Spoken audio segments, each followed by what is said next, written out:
Once people are trapped in the lifelong process of bill paying, they become like those little hamsters running around in those metal wheels.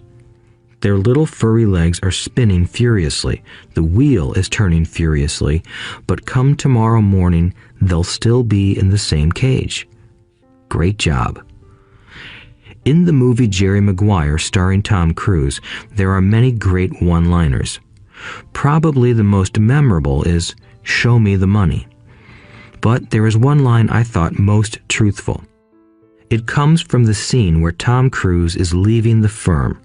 He has just been fired, and he is asking the entire company, "Who wants to come with me?" And the whole place is silent and frozen. Only one woman speaks up and says, "I'd like to, but I'm due for a promotion in 3 months." That statement is probably the most truthful statement in the whole movie. It is the type of statement that people use to keep themselves busy, working away to pay bills. I know my educated dad looked forward to his pay raise every year, and every year he was disappointed. So he would go back to school to earn more qualifications so he could get another raise. Then, once again, there would be another disappointment. The question I often ask people is, where is this daily activity taking you? Just like the little hamster, I wonder if people look at where their hard work is taking them. What does the future hold? In his book, The Retirement Myth, Craig S. Carpel writes, "I visited the headquarters of a major national pension consulting firm and met with a managing director who specializes in designing lush retirement plans for top management. When I asked her what people who don't have corner offices will be able to expect in the way of pension income, she said with a confident smile, 'The silver bullet.'" "What," I asked, "is the silver bullet?" She shrugged and said, "If baby boomers discover they don't have enough money to live on when they're older, they can always blow their brains out." Carpel goes on to explain the difference between the old defined benefit retirement plans and the new 401k plans that are riskier. It is not a pretty picture for most people working today, and that is just for retirement. Add medical fees and long-term nursing home care, and the picture is frightening. Already, many hospitals in countries with socialized medicine need to make tough decisions such as who will live and who will die. They make those decisions purely on how much money they have and how old the patients are. If the patient is old, they often will give the medical care to someone younger. The older, poor patient gets put to the back of the line. Just as the rich can afford better education, the rich will be able to keep themselves alive, while those who have little wealth will die. So I wonder, are workers looking into the future or just until their next paycheck, never questioning where they are headed? When I speak to adults who want to earn more money, I always recommend the same thing. I suggest taking a long view of their life. Instead of simply working for the money and security, which I admit are important, I suggest they take a second job that will teach them a second skill. Often I recommend joining a network marketing company, also called multi-level marketing, if they want to learn sales skills. Some of these companies have excellent training programs that help people get over their fear of failure and rejection, which are the main reasons people are unsuccessful. Education is more valuable than money in the long run. When I offer this suggestion, I often hear in response, "Oh, that is too much hassle," or "I only want to do what I am interested in." If they say it's too much of a hassle, I ask, "So you would rather work all your life giving 50% of what you earn to the government?"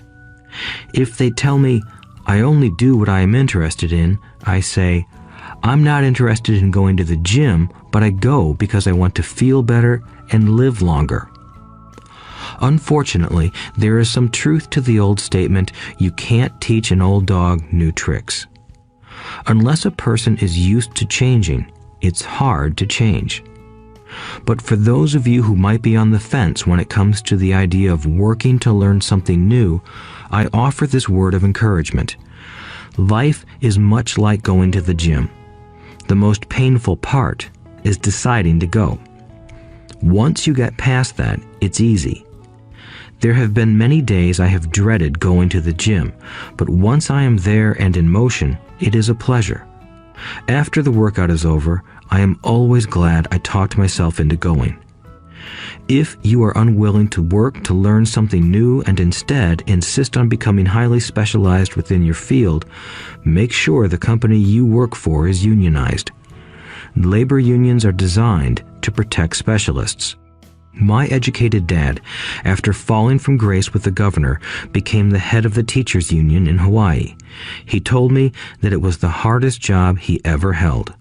My rich dad, on the other hand, spent his life doing his best to keep his companies from becoming unionized. He was successful. Although the unions came close, Rich Dad was always able to fight them off. Personally, I take no sides because I can see the need for and the benefits of both sides. If you do as school recommends, become highly specialized, then seek union protection. For example, had I continued with my flying career, I would have sought a company that had a strong pilots union. Why? Because my life would be dedicated to learning a skill that was valuable in only one industry. If I were pushed out of that industry, my life's skills would not be as valuable to another industry. A displaced senior pilot with 100,000 hours of heavy airline transport time, earning $150,000 a year, would have a hard time finding an equivalent high-paying job teaching in school. Skills do not necessarily transfer from industry to industry. Skills the pilots are paid for in the airline industry are not as important in, say, the school system. The same is true even for doctors today. With all the changes in medicine, many medical specialists are needing to conform to medical organizations such as HMOs. School teachers definitely need to be union members. Today in America, the teachers' union is the largest and the richest labor union of all. The NEA, the National Education Association, has tremendous political clout. Teachers need the protection of their union because their skills are also of limited value to an industry outside of education. So the rule of thumb is highly specialized, then unionize. It's the smart thing to do. When I ask the classes I teach, how many of you can cook a better hamburger than McDonald's, almost all the students raise their hands. I then ask, so if most of you can cook a better hamburger, how come McDonald's makes more money than you? The answer is obvious. McDonald's is excellent at business systems. The reason so many talented people are poor is because they focus on building a better hamburger and know little to nothing about business systems. A friend of mine in Hawaii is a great artist. He makes a sizable amount of money. One day, his mother's attorney called to tell him that she had left him $35,000. That is what was left of her estate after the attorney and the government took their shares. Immediately, he saw an opportunity to increase his business by using some of this money to advertise. 2 months later, his first 4-color full-page ad appeared in an expensive magazine that targeted the very rich. The ad ran for 3 months. He received no replies from the ad, and all of his inheritance is now gone.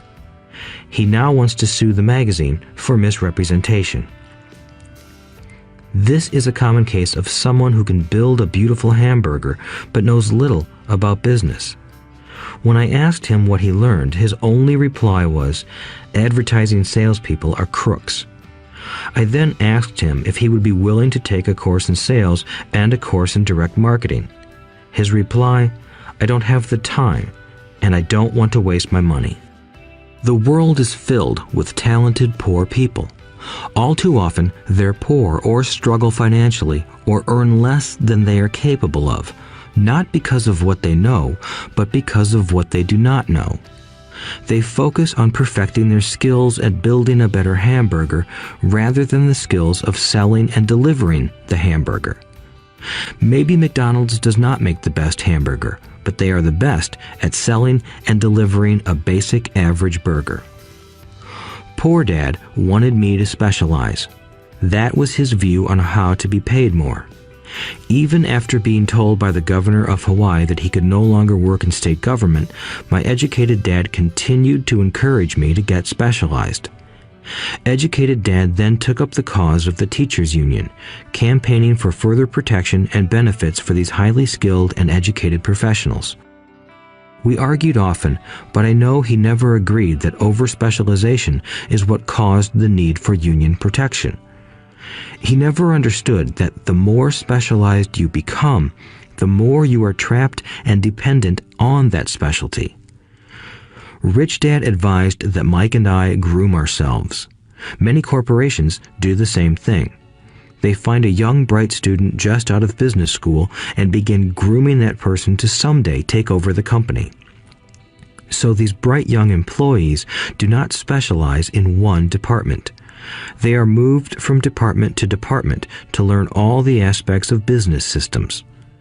The rich often groom their children or the children of others. By doing so, their children gain an overall knowledge of the operations of the business and how the various departments interrelate.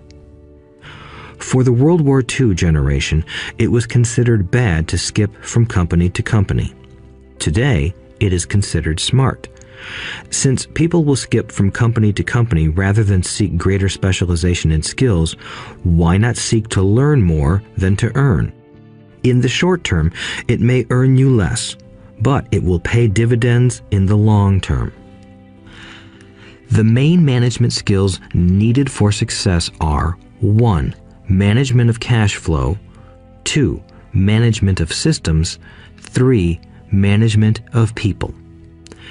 The most important specialized skills are sales and marketing. The ability to sell, to communicate to another human being, be it a customer, employee, boss, spouse, or child, is the base skill of personal success. Communication skills such as writing, speaking, and negotiating are crucial to a life of success.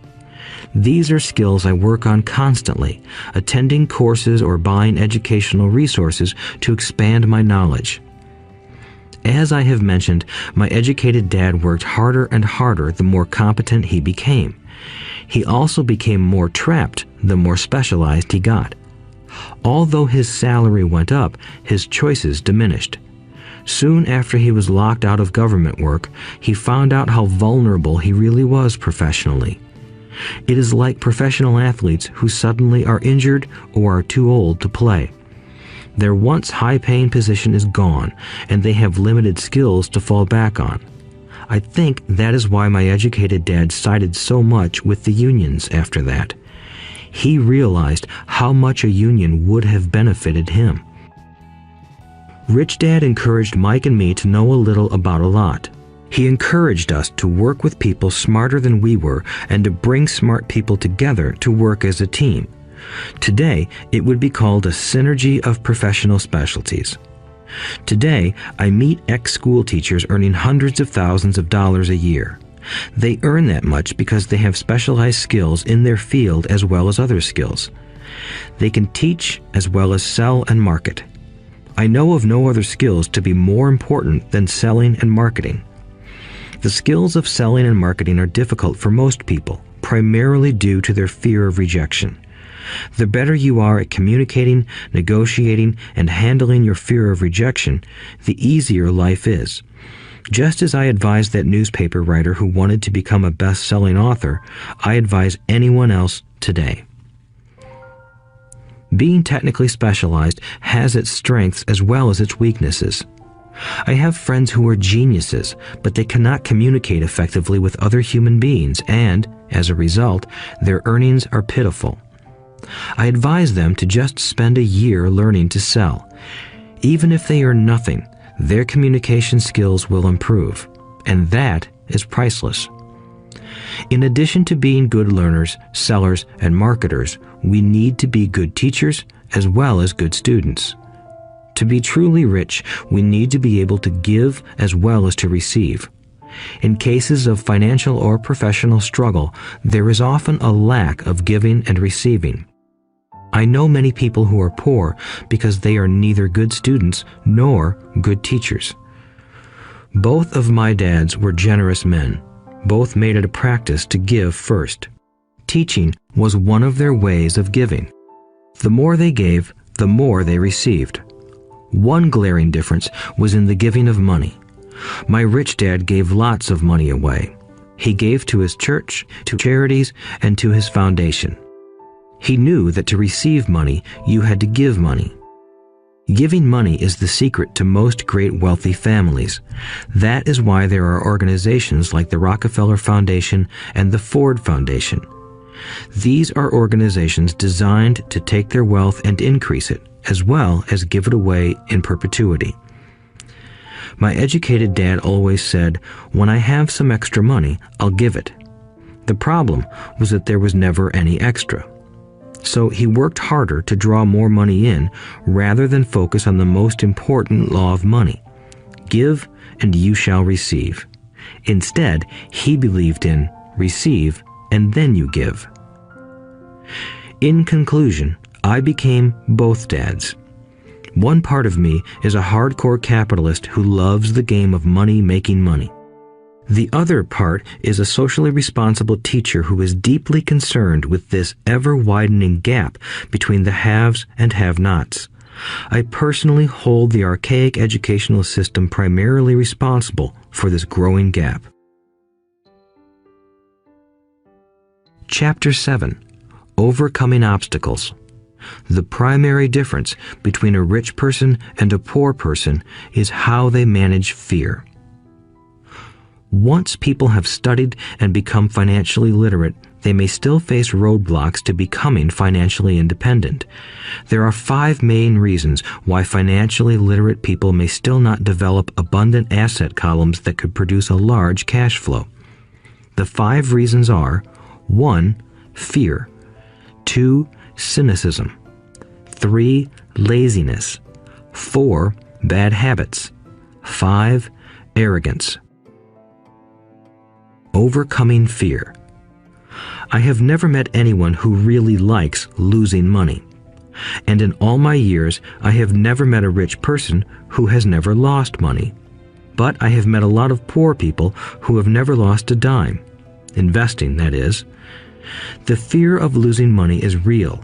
Everyone has it, even the rich. But it's not having fear that is the problem.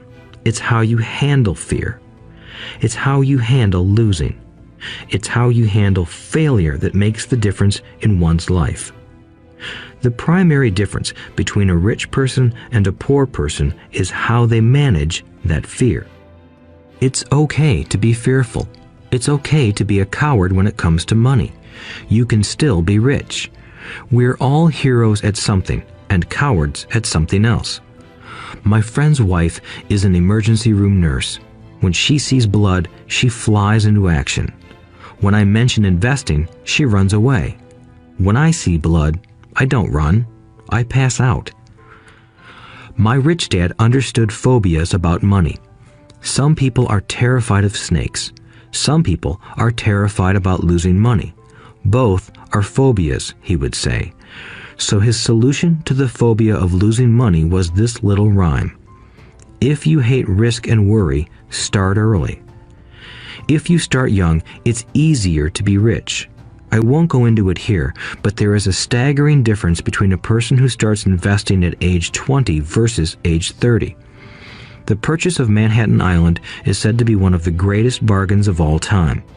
New York was purchased for $24 in trinkets and beads.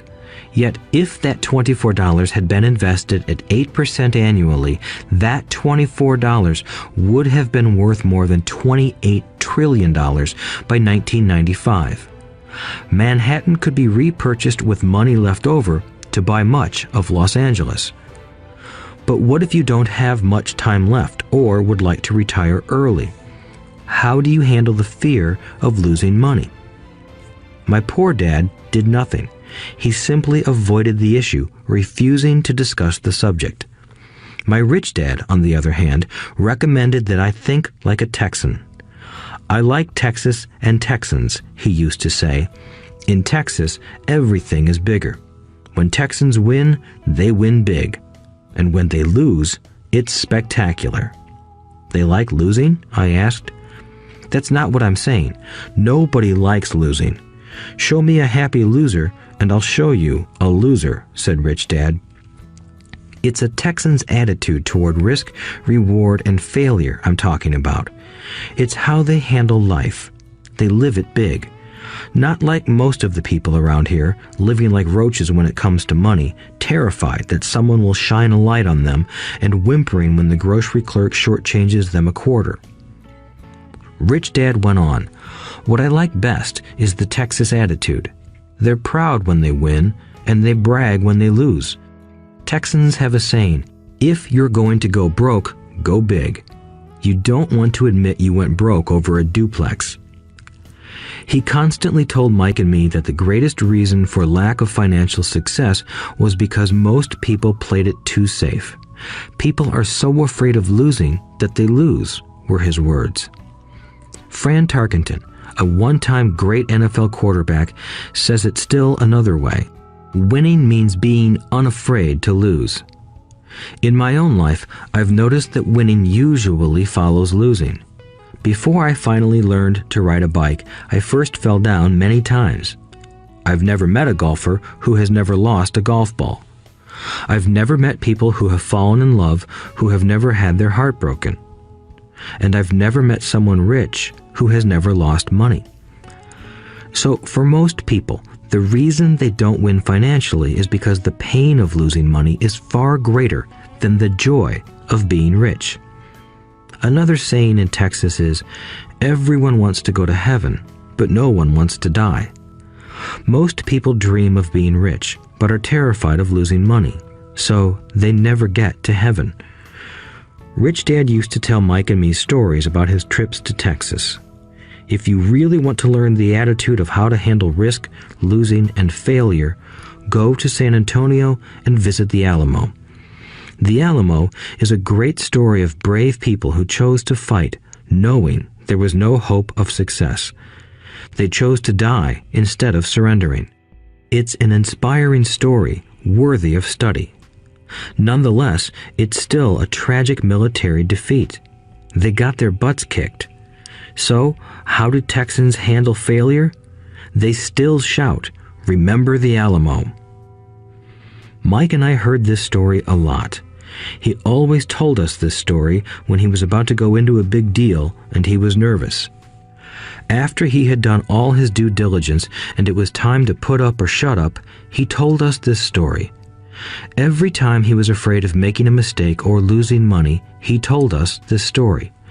It gave him strength, for it reminded him that he could always turn a financial loss into a financial win. Rich Dad knew that failure would only make him stronger and smarter. It's not that he wanted to lose. He just knew who he was and how he would take a loss. He would take a loss and make it a win. That's what made him a winner and others losers. It gave him the courage to cross the line when others backed out. "That's why I like Texans so much," he would say. "They took a great failure and turned it into inspiration, as well as a tourist destination that makes them millions." But probably his words that mean the most to me today are these. Texans don't bury their failures. They get inspired by them. They take their failures and turn them into rallying cries. Failure inspires Texans to become winners. But that formula is not just the formula for Texans. It is the formula for all winners.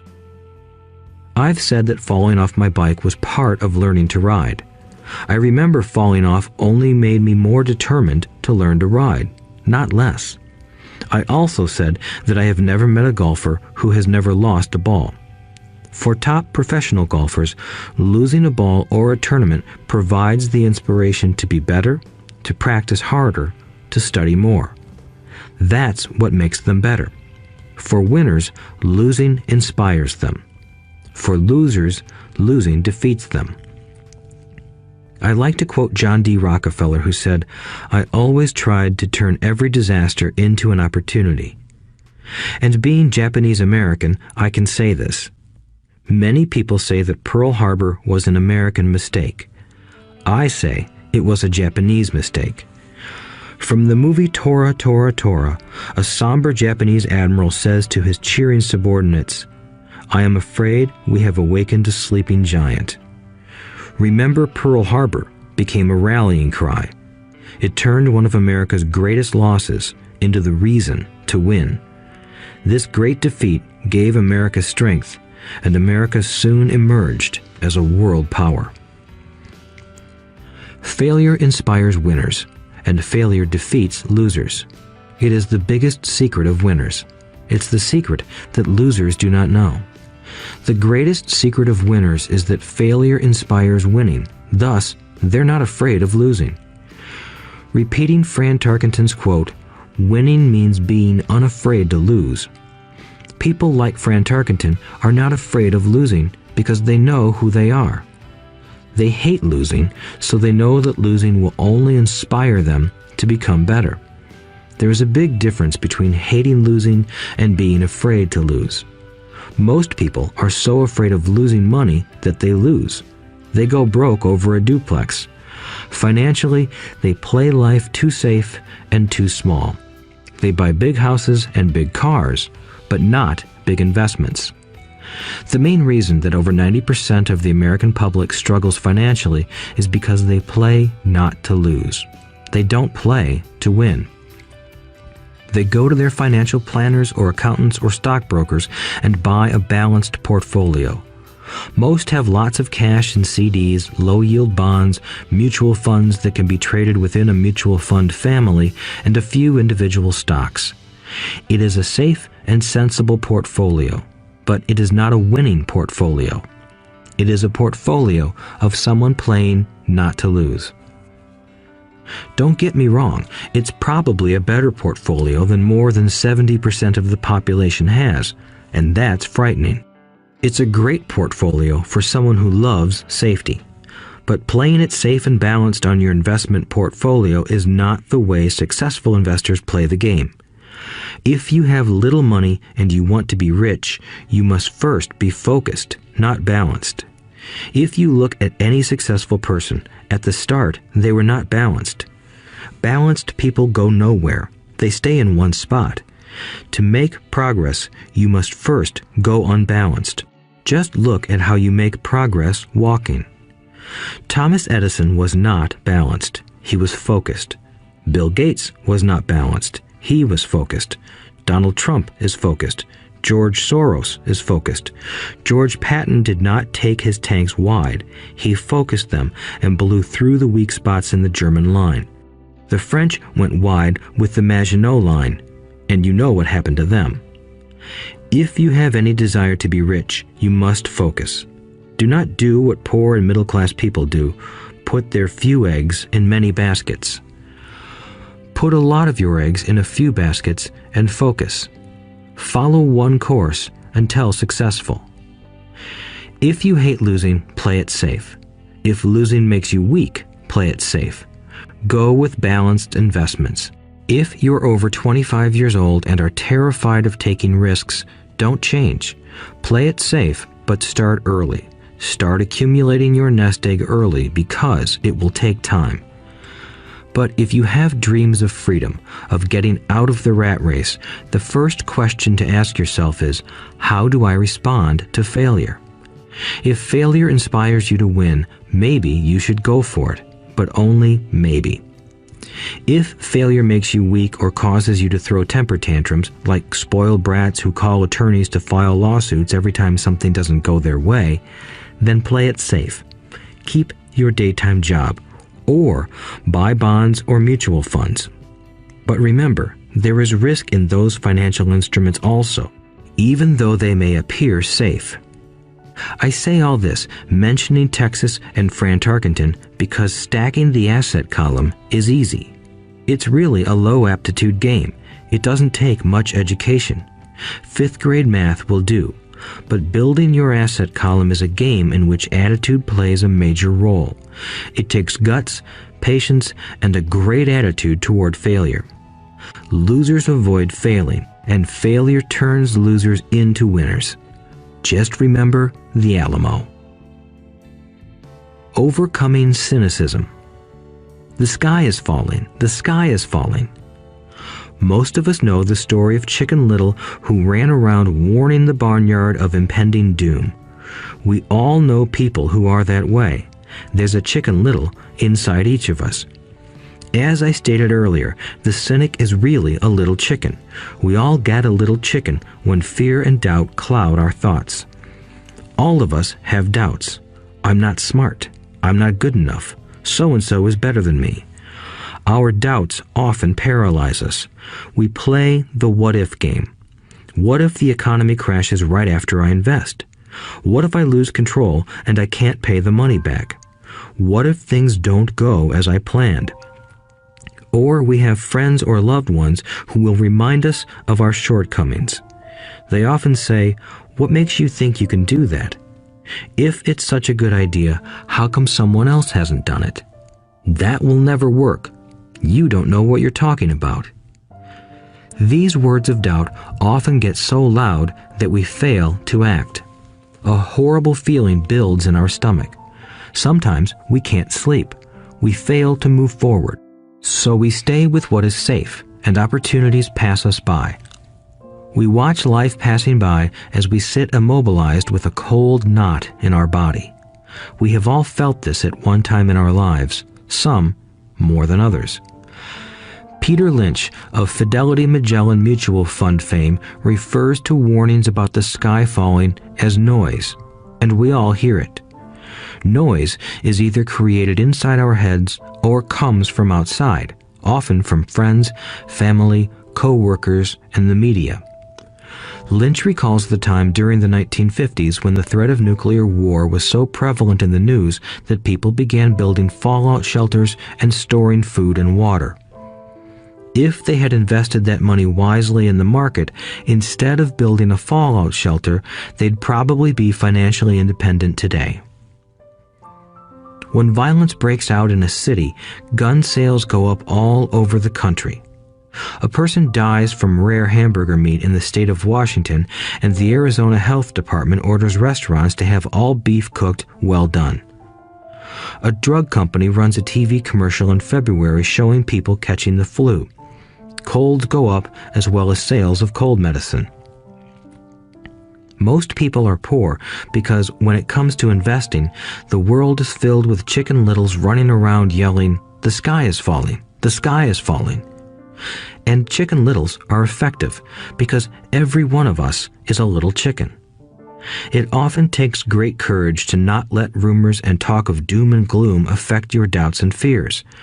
But a savvy investor knows that the seemingly worst of times is actually the best of times to make money. When everyone else is too afraid to act, they pull the trigger and are rewarded.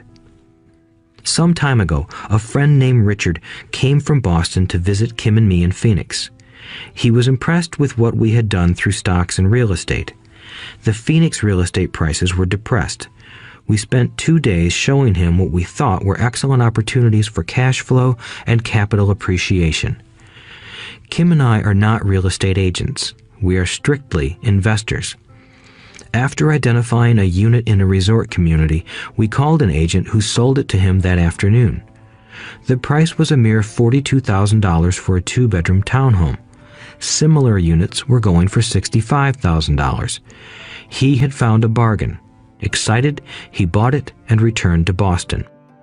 2 weeks later, the agent called to say that our friend had backed out. I called immediately to find out why.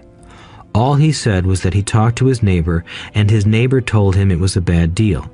He was paying too much. I asked Richard if his neighbor was an investor. Richard said he was not. When I asked why he listened to him, Richard got defensive and simply said he wanted to keep looking. The real estate market in Phoenix turned, and a few years later, that little unit was renting for $1,000 a month, $2,500 in the peak winter months. The unit was worth $95,000. All Richard had to put down was $5,000, and he would have had a start at getting out of the rat race. Today, he still has done nothing.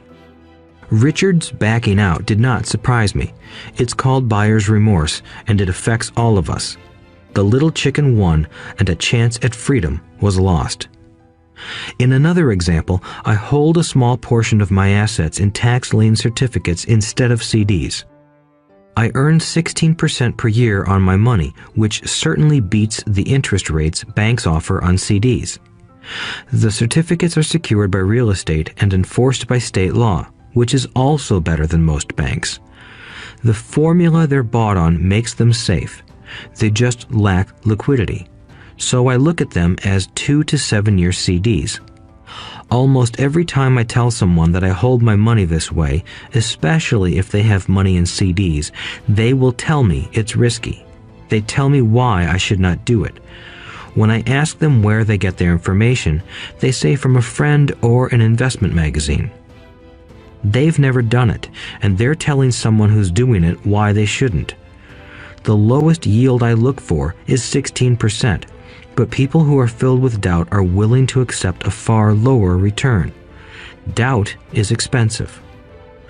My point is that it's those doubts and cynicism that keep most people poor and playing it safe. The real world is simply waiting for you to get rich. Only a person's doubts keep them poor. As I said, getting out of the rat race is technically easy. It doesn't take much education, but those doubts are cripplers for most people. Cynics never win, said Rich Dad. Unchecked doubt and fear creates a cynic. Cynics criticize and winners analyze was another of his favorite sayings. Rich Dad explained that criticism blinded while analysis opened eyes. Analysis allowed winners to see that critics were blind and to see opportunities that everyone else missed. And finding what people miss is key to any success. Real estate is a powerful investment tool for anyone seeking financial independence or freedom. It is a unique investment tool. Yet every time I mention real estate as a vehicle, I often hear, "I don't want to fix toilets." That's what Peter Lynch calls noise. That's what my rich dad would say is the cynic talking, someone who criticizes and does not analyze, someone who lets their doubts and fears close their mind instead of open their eyes. So when someone says, "I don't want to fix toilets, I want to fire back," what makes you think I want to? They're saying a toilet is more important than what they want. I talk about freedom from the rat race, and they focus on toilets. That is the thought pattern that keeps most people poor. They criticize instead of analyze. I don't once hold the key to your success, Rich Dad would say, because I too do not want to fix toilets. I shop hard for a property manager who does fix toilets. And by finding a great property manager who runs houses or apartments, well, my cash flow goes up. But more importantly, a great property manager allows me to buy a lot more real estate since I don't have to fix toilets. A great property manager is key to success in real estate. Finding a good manager is more important to me than the real estate. A great property manager often hears of great deals before real estate agents do, which makes them even more valuable. That is what Rich Dad meant by, "I don't once hold the key to your success." Because I do not want to fix toilets either, I figured out how to buy more real estate and expedite my getting out of the rat race. The people who continue to say, "I don't want to fix toilets," often deny themselves the use of this powerful investment vehicle. Toilets are more important than their freedom. In the stock market, I often hear people say, "I don't want to lose money." Well, what makes them think I or anyone else likes losing money? They don't make money because they choose to not lose money. Instead of analyzing, they close their minds to another powerful investment vehicle, the stock market. I was riding with a friend past our neighborhood gas station. He looked up and saw that the price of gas was going up and thus the price of oil. My friend is a worrywart, or a Chicken Little. To him, the sky is always going to fall, and it usually does, on him. When we got home, he showed me all the stats as to why the price of oil was going to go up over the next few years, statistics I had never seen before, even though I already owned substantial shares of an existing oil company. With that information, I immediately began looking for and found a new undervalued oil company that was about to find some oil deposits. My broker was excited about this new company, and I bought 15,000 shares for 65 cents per share. 3 months later, this same friend and I drove by the same gas station, and sure enough, the price per gallon had gone up nearly 15%. Again, the Chicken Little worried and complained. I smiled, because a month earlier, that little oil company hit oil, and those 15,000 shares went up to more than $3 per share since he had first given me the tip. And the price of gas will continue to go up if what my friend says is true. If most people understood how a stop worked in stock market investing, there would be more people investing to win instead of investing not to lose. A stop is simply a computer command that sells your stock automatically if the price begins to drop, helping to minimize your losses and maximize some gains. It's a great tool for those who are terrified of losing. So whenever I hear people focusing on their I don't wants rather than what they do want, I know the noise in their head must be loud. Chicken Little has taken over their brain and is yelling, "The sky is falling and toilets are breaking." So they avoid their don't wants, but they pay a huge price. They may never get what they want in life. Instead of analyzing, their inner Chicken Little closes their mind. Rich Dad gave me a way of looking at Chicken Little. Just do what Colonel Sanders did. At the age of 66, he lost his business and began to live on his Social Security check. It wasn't enough. He went around the country selling his recipe for fried chicken. He was turned down 1,009 times before someone said yes, and he went on to become a multimillionaire at an age when most people are quitting. He was a brave and tenacious man, Rich Dad said of Harlan Sanders. So when you're in doubt and feeling a little afraid, just do what Colonel Sanders did to his little chicken. He fried it. Overcoming laziness. Busy people are often the most lazy. We have all heard stories of a businessman who works hard to earn money. He works hard to be a good provider for his wife and children. He spends long hours at the office and brings work home on weekends. One day he comes home to an empty house. His wife has left with the kids. He knew he and his wife had problems, but rather than work to make the relationship strong, he stayed busy at work. Dismayed, his performance at work slips and he loses his job. Today, I often meet people who are too busy to take care of their wealth, and there are people too busy to take care of their health. The cause is the same. They're busy, and they stay busy as a way of avoiding something they do not want to face. Nobody has to tell them. Deep down, they know. In fact, if you remind them, they often respond with anger or irritation. If they aren't busy at work or with the kids, they're often busy watching TV, fishing, playing golf, or shopping. Yet deep down, they know they are avoiding something important. That's the most common form of laziness. Laziness by staying busy. So what is the cure for laziness? The answer is a little greed. For many of us, we were raised thinking of greed or desire as bad. Greedy people are bad people, my mom used to say, yet we all have inside of us this yearning to have nice, new, or exciting things. So to keep that emotion of desire under control, often parents find ways of suppressing that desire with guilt. You only think about yourself. Don't you know you have brothers and sisters? Was one of my mom's favorites. You want me to buy you what? Was a favorite of my dad. Do you think we're made of money? Do you think money grows on trees? We're not rich people, you know. It wasn't so much the words, but the angry guilt trip that went with the words that got to me. Or the reverse guilt trip was the I'm sacrificing my life to buy this for you. I'm buying this for you because I never had this advantage when I was a kid. I have a neighbor who is stone broke but can't park his car in his garage. The garage is filled with toys for his kids. Those spoiled brats get everything they ask for. I don't want them to know the feeling of want, are his everyday words. He has nothing set aside for their college or his retirement, but his kids have every toy ever made. He recently got a new credit card in the mail and took his kids to visit Las Vegas. I'm doing it for the kids, he said with great sacrifice. Rich Dad forbade the words, I can't afford it. In my real home, that's all I heard. Instead, Rich Dad required his children to say, how can I afford it? He believed that the words, I can't afford it, shut down your brain. It didn't have to think anymore.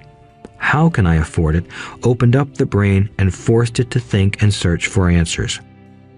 But most importantly, he felt the words, I can't afford it, were a lie, and the human spirit knows it.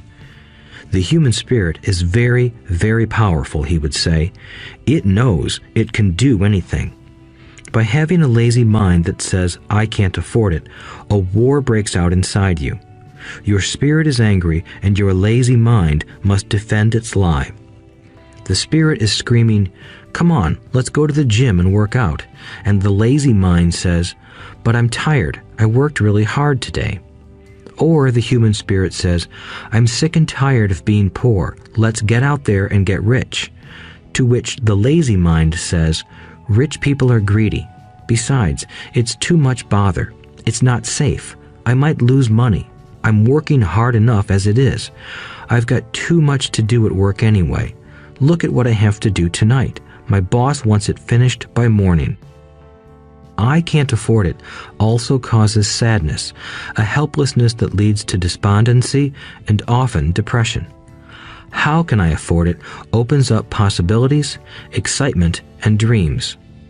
So Rich Dad was not so concerned about what we wanted to buy as long as we understood that how can I afford it creates a stronger mind and a dynamic spirit. Thus, he rarely gave Mike or me anything. He would instead ask, how can you afford it? And that included college, which we paid for ourselves. It was not the goal, but the process of attaining the goal that he wanted us to learn. The problem I see today is that there are millions of people who feel guilty about their desire or their greed. It's old conditioning from their childhood. While they desire to have the finer things that life offers, most have been conditioned subconsciously to say, I can't have that, or I'll never be able to afford that. When I decided to exit the rat race, it was simply a question of how can I afford to never work again? And my mind began to kick out answers and solutions. The hardest part was fighting my real parents' dogma. We can't afford that. Stop thinking only about yourself. Why don't you think about others? And other similar sentiments designed to instill guilt to suppress my greed. So, how do you beat laziness? Once again, the answer is a little greed. It's that radio station WIIFM, which stands for What's in it for me? A person needs to sit down and ask, what would my life be like if I never had to work again? What would I do if I had all the money I needed? Without that little greed, the desire to have something better, progress is not made. Our world progresses because we all desire a better life. New inventions are made because we desire something better. We go to school and study hard because we want something better. So whenever you find yourself avoiding something you know you should be doing, then the only thing to ask yourself is, what's in it for me? Be a little greedy. It's the best cure for laziness. Too much greed, however, as anything in excess can be, is not good. But just remember what Michael Douglas said in the movie Wall Street. Greed is good. Rich Dad said it differently. Guilt is worse than greed, for guilt robs the body of its soul. I think Eleanor Roosevelt said it best. Do what you feel in your heart to be right, for you'll be criticized anyway. You'll be damned if you do, and damned if you don't. Overcoming bad habits. Our lives are a reflection of our habits more than our education. After seeing the movie Conan the Barbarian, starring Arnold Schwarzenegger, a friend said, "I'd love to have a body like Schwarzenegger." Most of the guys nodded in agreement. "I even heard he was really puny and skinny at one time," another friend added. "Yeah, I heard that too," another one said. "I heard he has a habit of working out almost every day in the gym." "Yeah, I'll bet he has to." "Nah," said the group's cynic. "I'll bet he was born that way. Besides, let's stop talking about Arnold and get some beers." This is an example of habits controlling behavior. I remember asking my rich dad about the habits of the rich. Instead of answering me outright, he wanted me to learn through example, as usual. "When does your dad pay his bills?" Rich Dad asked. "The first of the month," I said. "Does he have anything left over?" he asked. "Very little," I said. "That's the main reason he struggles," said Rich Dad. "He has bad habits. Your dad pays everyone else first. He pays himself last, but only if he has anything left over." "Which he usually doesn't," I said. "But he has to pay his bills, doesn't he? You're saying he shouldn't pay his bills?" "Of course not," said Rich Dad. "I firmly believe in paying my bills on time. I just pay myself first, before I pay even the government." "But what happens if you don't have enough money?" I asked. "What do you do then?" "The same," said Rich Dad. "I still pay myself first, even if I'm short of money. My asset column is far more important to me than the government." "But," I said, "don't they come after you?" "Yes, if you don't pay," said Rich Dad. "Look, I did not say not to pay. I just said I pay myself first, even if I'm short of money." "But," I replied, "how do you do that?" "It's not how. The question is why," Rich Dad said.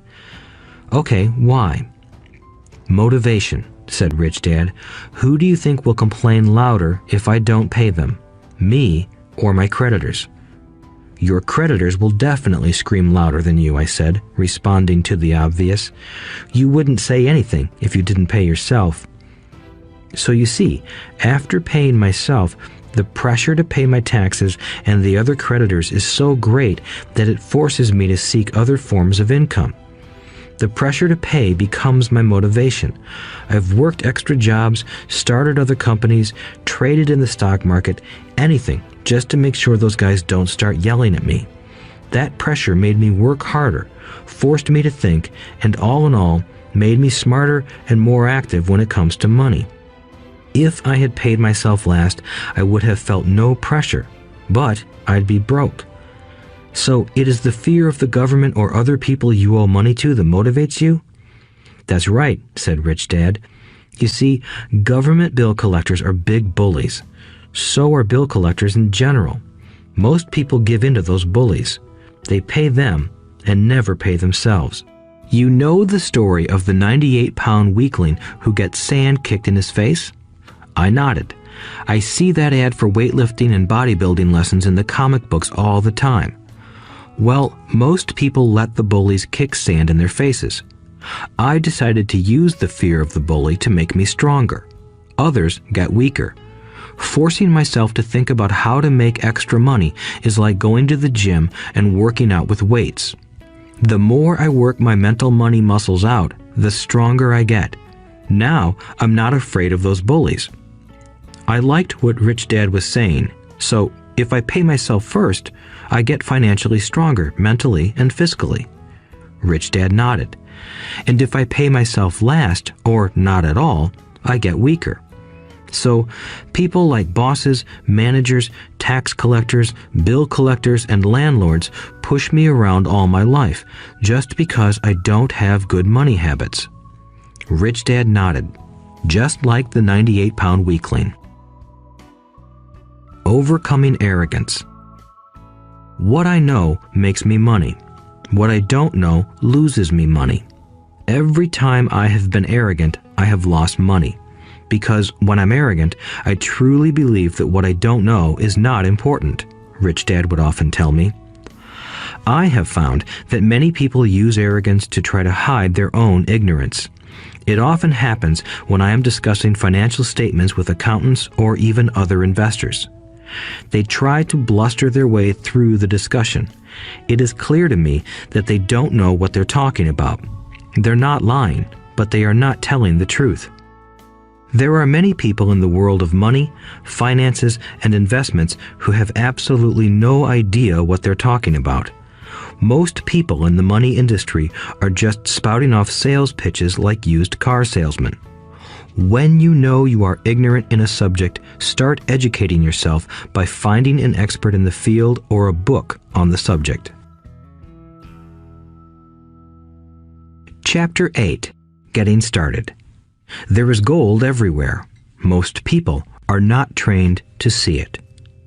I wish I could say acquiring wealth was easy for me, but it wasn't. So in response to the question, how do I start, I offer the thought process I go through on a day-to-day basis. It really is easy to find great deals. I promise you that. It's just like riding a bike. After a little wobbling, it's a piece of cake. But when it comes to money, it takes determination to get through the wobbling. That's a personal thing. To find million-dollar deals of a lifetime requires us to call on our financial genius. I believe that each of us has a financial genius within us. The problem is that our financial genius lies asleep, waiting to be called upon. It lies asleep because our culture has educated us into believing that the love of money is the root of all evil. It has encouraged us to learn a profession so we can work for money, but failed to teach us how to have money work for us. It taught us not to worry about our financial future because our company or the government would take care of us when our working days are over.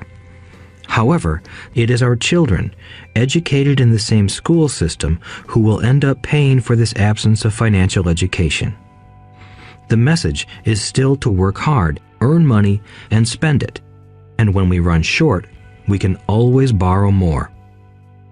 Unfortunately, 90% of the Western world subscribes to the above dogma, simply because it's easier to find a job and work for money. If you are not one of the masses, I offer you the following 10 steps to awaken your financial genius. I simply offer you the steps I have personally followed. If you want to follow some of them, great. If you don't, make up your own. Your financial genius is smart enough to develop its own list. While in Peru, I asked a gold miner of 45 years how he was so confident about finding a gold mine. He replied, "There is gold everywhere. Most people are not trained to see it." And I would say that is true. In real estate, I can go out and in a day come up with 4 or 5 great potential deals, while the average person will go out and find nothing, even looking in the same neighborhood. The reason is that they have not taken the time to develop their financial genius. I offer you the following 10 steps as a process to develop your God-given powers, powers over which only you have control. 1. Find a reason greater than reality, the power of spirit. If you ask most people if they would like to be rich or financially free, they would say yes. But then reality sets in. The road seems too long with too many hills to climb. It's easier to just work for money and hand the excess over to your broker. I once met a young woman who had dreams of swimming for the U.S. Olympic team. The reality was that she had to get up every morning at 4 o'clock to swim for 3 hours before going to school. She did not party with her friends on Saturday night. She had to study and keep her grades up, just like everyone else. When I asked her what fueled her superhuman ambition and sacrifice, she simply said, "I do it for myself and the people I love. It's love that gets me over the hurdles and sacrifices." A reason or a purpose is a combination of wants and don't wants. When people ask me what my reason for wanting to be rich is, I tell them that it is a combination of deep emotional wants and don't wants. I will list a few. First, the don't wants, for they create the wants. I don't want to work all my life. I don't want what my parents aspired for, which was job security and a house in the suburbs. I don't like being an employee. I hated that my dad always missed my football games because he was so busy working on his career. I hated it when my dad worked hard all his life and the government took most of what he worked for at his death. He could not even pass on what he worked so hard for when he died. The rich don't do that. They work hard and pass it on to their children. Now, the wants.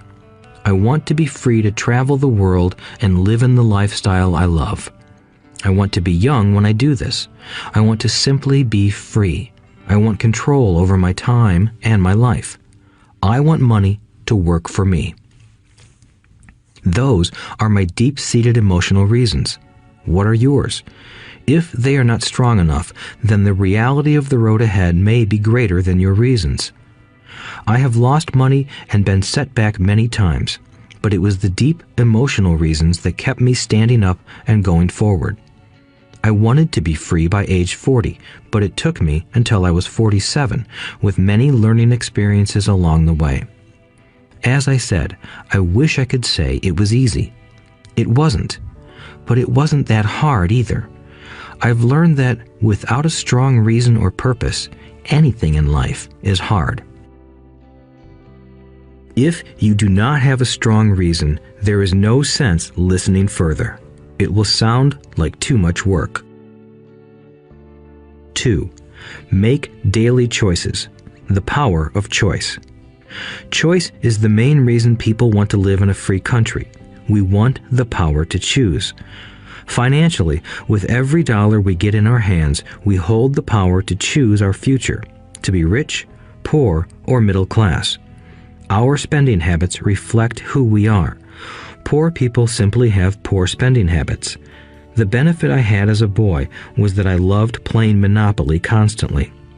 Nobody told me Monopoly was only for kids, so I just kept playing the game as an adult.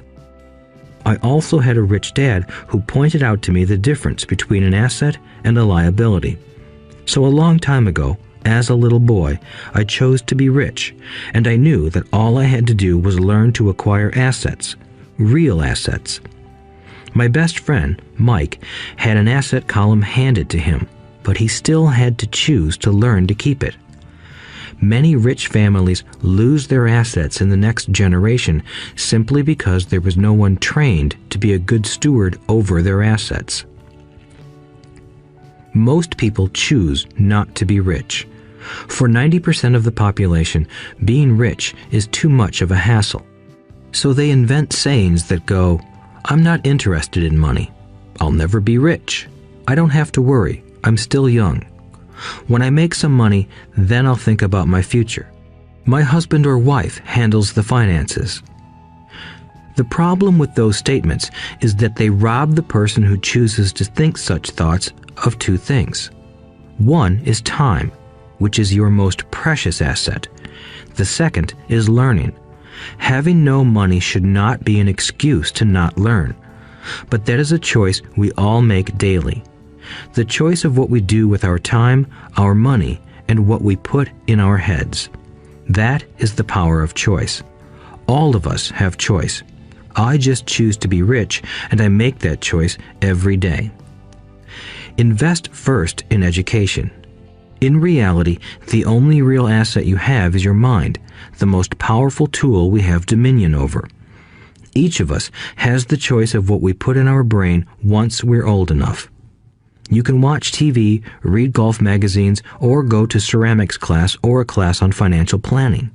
You choose. Most people simply buy investments rather than first investing in learning about investing. A friend of mine recently had her apartment burglarized. The thieves took her electronics and left all the books. And we all have that same choice. 90% of the population buys TV sets, and only about 10% buy business books. So what do? I go to seminars. I like it when they are at least 2 days long because I like to immerse myself in a subject. In 1973, I was watching this guy on TV who was advertising a 3-day seminar on how to buy real estate for nothing down. I spent $385, and that course has made me at least $2 million, if not more. But more importantly, it bought me life. I don't have to work for the rest of my life because of that one course. I go to at least 2 such courses every year. I love CDs and audiobooks. The reason? I can easily review what I just heard. I was listening to an investor say something I completely disagreed with. Instead of becoming arrogant and critical, I simply listened to that 5-minute stretch at least 20 times, maybe more. But suddenly, by keeping my mind open, I understood why he said what he said. It was like magic. I felt like I had a window into the mind of one of the greatest investors of our time. I gained tremendous insight into the vast resources of his education and experience. The net result? I still have the old way I used to think, and I now have a new way of looking at the same problem or situation. I have 2 ways to analyze a problem or trend, and that is priceless. Today, I often say, how would Donald Trump do this, or Warren Buffett, or George Soros? The only way I can access their vast mental power is to be humble enough to read or listen to what they have to say. Arrogant or critical people are often people with low self-esteem who are afraid of taking risks. That's because if you learn something new, you are then required to make mistakes in order to fully understand what you have learned. If you have listened this far, arrogance is not one of your problems. Arrogant people rarely read or listen to experts. Why should they? They are the center of the universe. There are so many intelligent people who argue or defend when a new idea clashes with the way they think. In this case, their so-called intelligence combined with arrogance equals ignorance. Each of us knows people who are highly educated or believe they are smart, but their balance sheet paints a different picture. A truly intelligent person welcomes new ideas, for new ideas can add to the synergy of other accumulated ideas.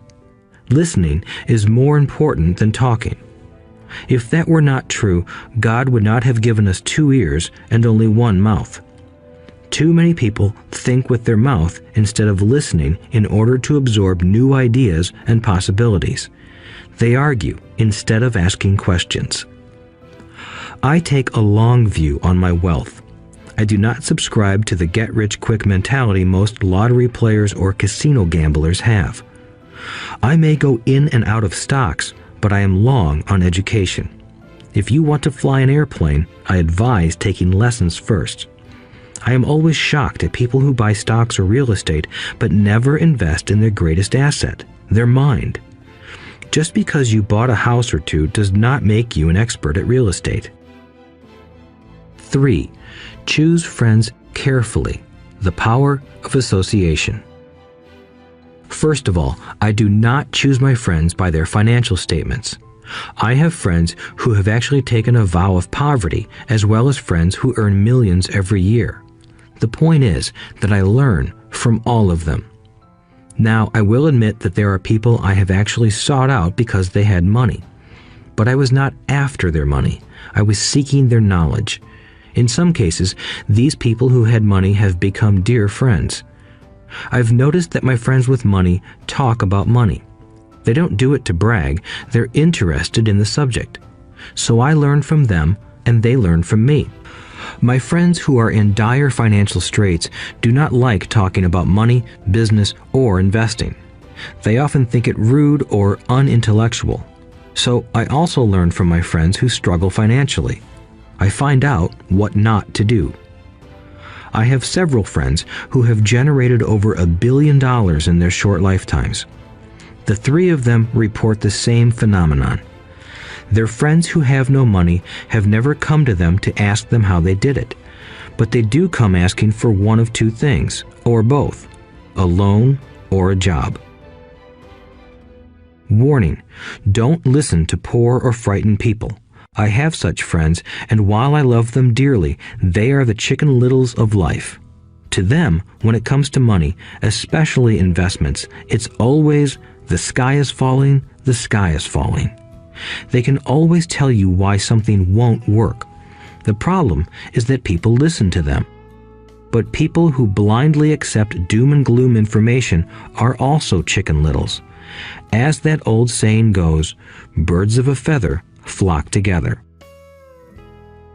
If you watch business channels on TV, they often have a panel of so-called experts. One expert will say the market is going to crash, and the other will say it's going to boom. If you're smart, you listen to both. Keep your mind open because both have valid points.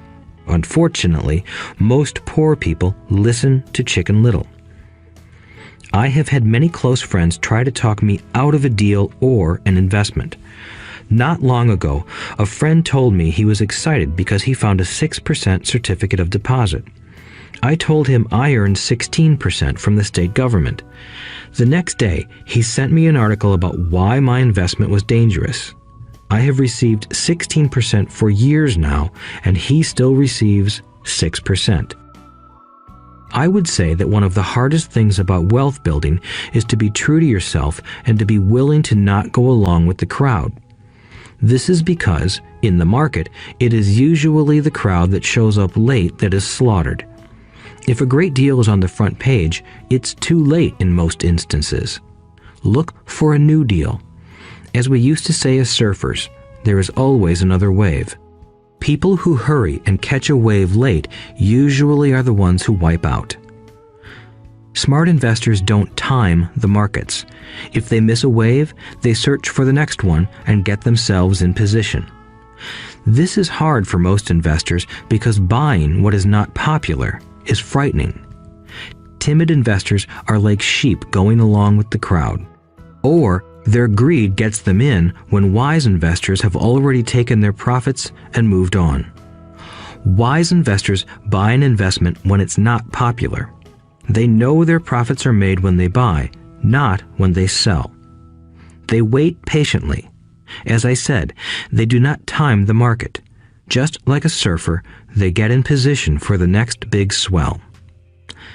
It's all insider trading.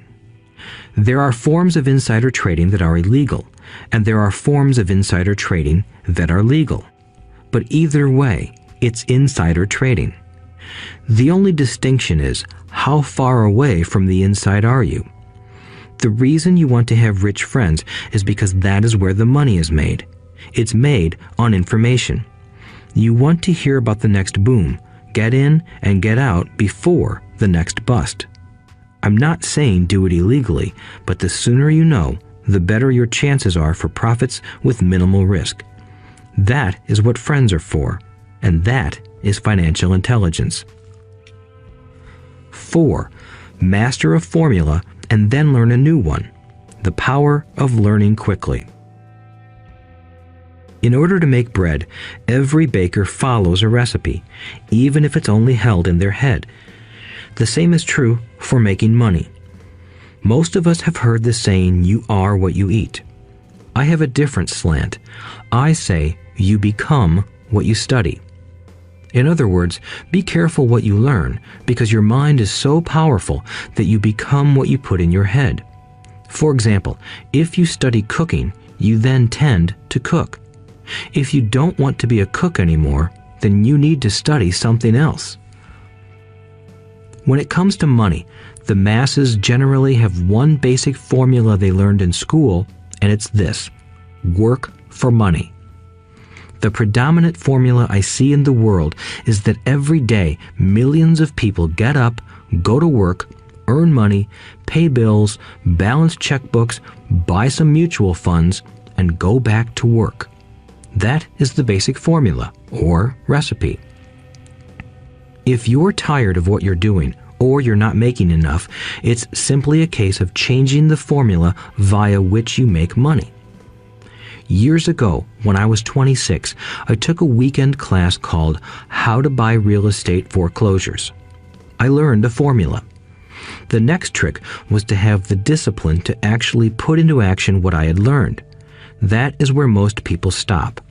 For 3 years, while working for Xerox, I spent my spare time learning to master the art of buying foreclosures. I've made several $1,000,000 using that formula.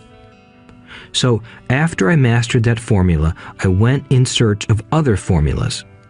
For many of the classes, I did not directly use the information I learned, but I always learned something new. I have attended classes designed for derivative traders, commodity option traders, and chaologists. I was way out of my league, being in a room full of people with doctorates in nuclear physics and space science. Yet, I learned a lot that made my stock and real estate investing more meaningful and lucrative. Most junior colleges and community colleges have classes on financial planning and buying traditional investments. They are good places to start, but I always search for a faster formula. That is why, on a fairly regular basis, I make more in a day than many people will make in their lifetime. Another side note, in today's fast-changing world, it's not so much what you know anymore that counts, because often what you know is old. It is how fast you learn. That skill is priceless. It's priceless in finding faster formulas, recipes, if you will, for making dough. Working hard for money is an old formula born in the day of cavemen. 5. Pay yourself first. The power of self-discipline. If you cannot get control of yourself, do not try to get rich. It makes no sense to invest, make money, and blow it. It is the lack of self-discipline that causes most lottery winners to go broke soon after winning millions. It is the lack of self-discipline that causes people who get a raise to immediately go out and buy a new car or take a cruise. It is difficult to say which of the 10 steps is the most important, but of all the steps, this step is probably the most difficult to master if it is not already a part of your makeup. I would venture to say that personal self-discipline is the number one delineating factor between the rich, the poor, and the middle class. Simply put, people who have low self-esteem and low tolerance for financial pressure can never be rich. As I have said, a lesson learned from my rich dad was that the world will push you around. The world pushes people around, not because other people are bullies, but because the individual lacks internal control and discipline. People who lack internal fortitude often become victims of those who have self-discipline.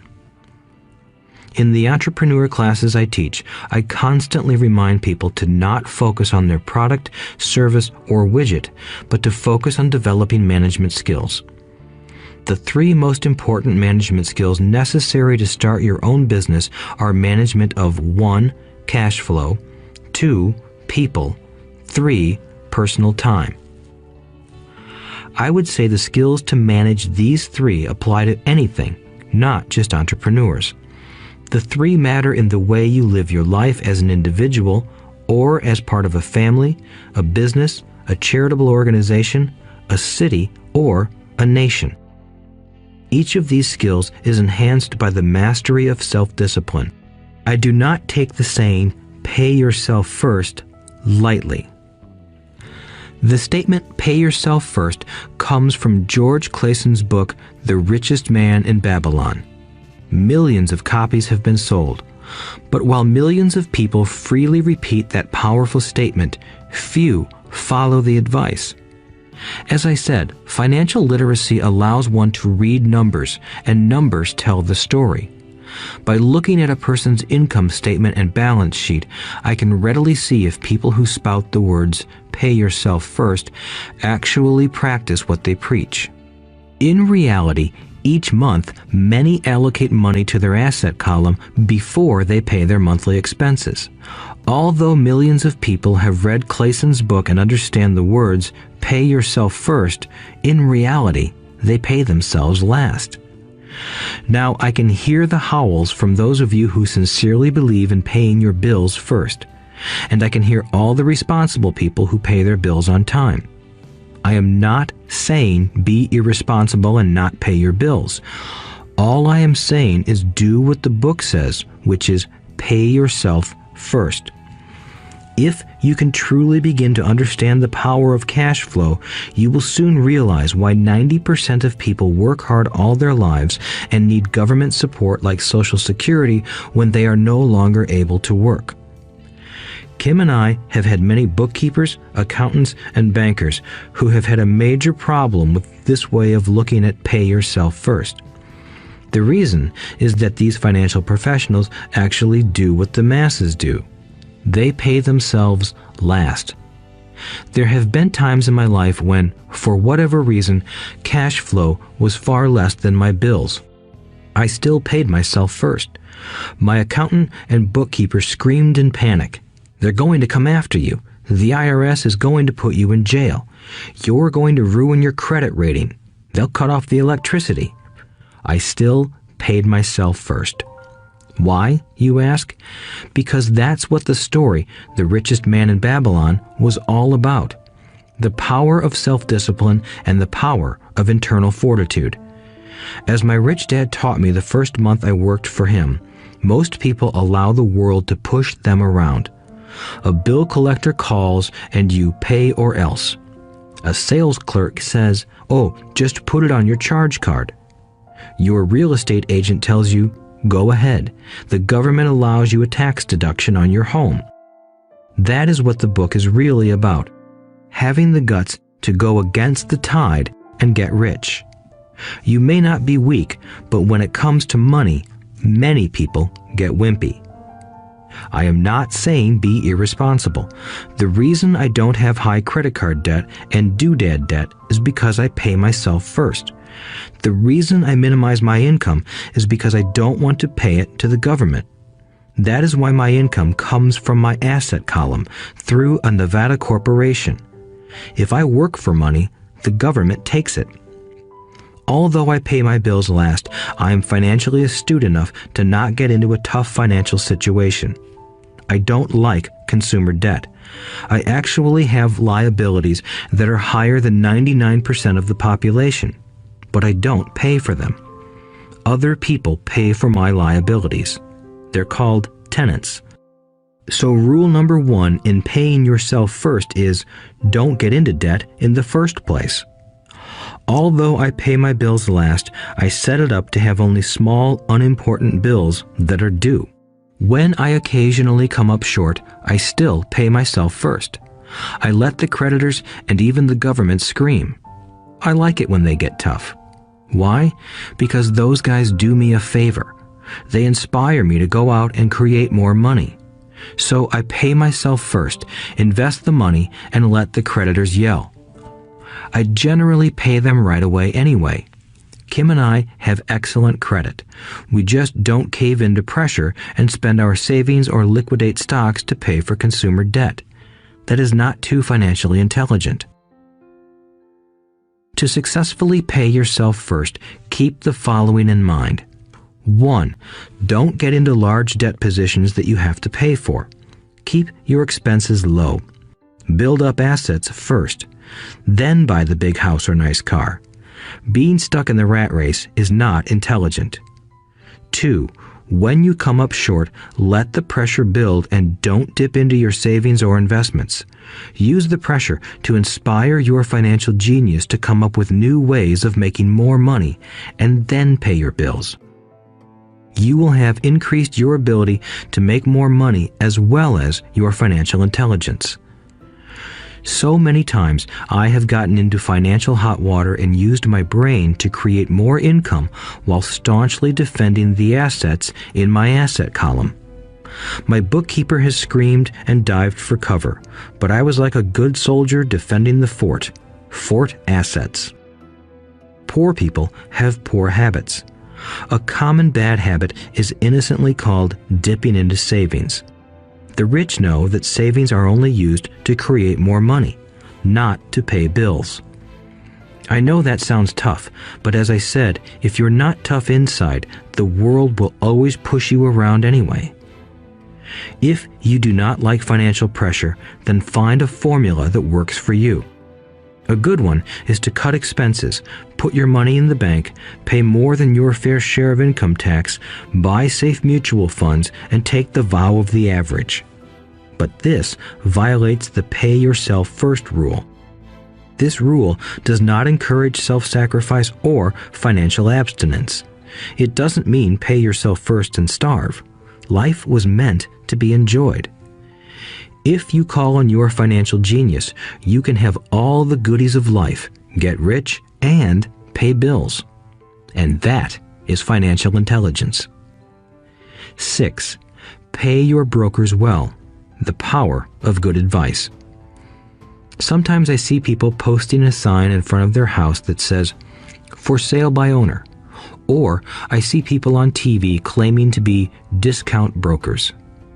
My rich dad taught me to take the opposite approach. He believed in paying professionals well, and I have adopted that policy also. Today, I have expensive attorneys, accountants, real estate brokers, and stockbrokers. Why?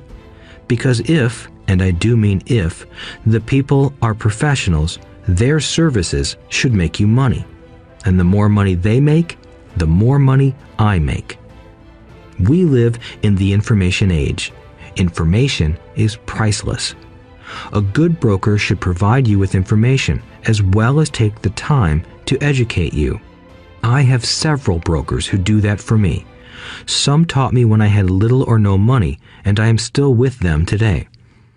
What I pay a broker is tiny in comparison with what kind of money I can make because of the information they provide.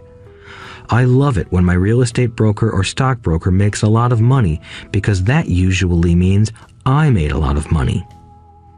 A good broker saves me time in addition to making me money. Like when I bought the vacant land for $9,000 and sold it immediately for over $25,000 so I could buy my Porsche quicker. A broker is my eyes and ears in the market. They're there every day, so I do not have to be. I'd rather play golf. People who sell their house on their own must not value their time much. Why would I want to save a few bucks when I could use that time to make more money or spend it with those I love? What I find funny is that so many poor and middle-class people insist on tipping restaurant help 15 to 20%, even for bad service, but complain about paying a broker 3 to 7%. They enjoy tipping people in the expense column and stiffing people in the asset column. That is not financially intelligent. Keep in mind that not all brokers are created equal. Unfortunately, most brokers are only salespeople. They sell, but they themselves own little or no real estate. There is a tremendous difference between a broker who sells houses and a broker who sells investments. The same is true for stock, bond, mutual fund, and insurance, brokers who call themselves financial planners. When I interview any paid professional, I first find out how much property or stocks they personally own and what percentage they pay in taxes. And that applies to my tax attorney as well as my accountant. I have an accountant who minds his own business.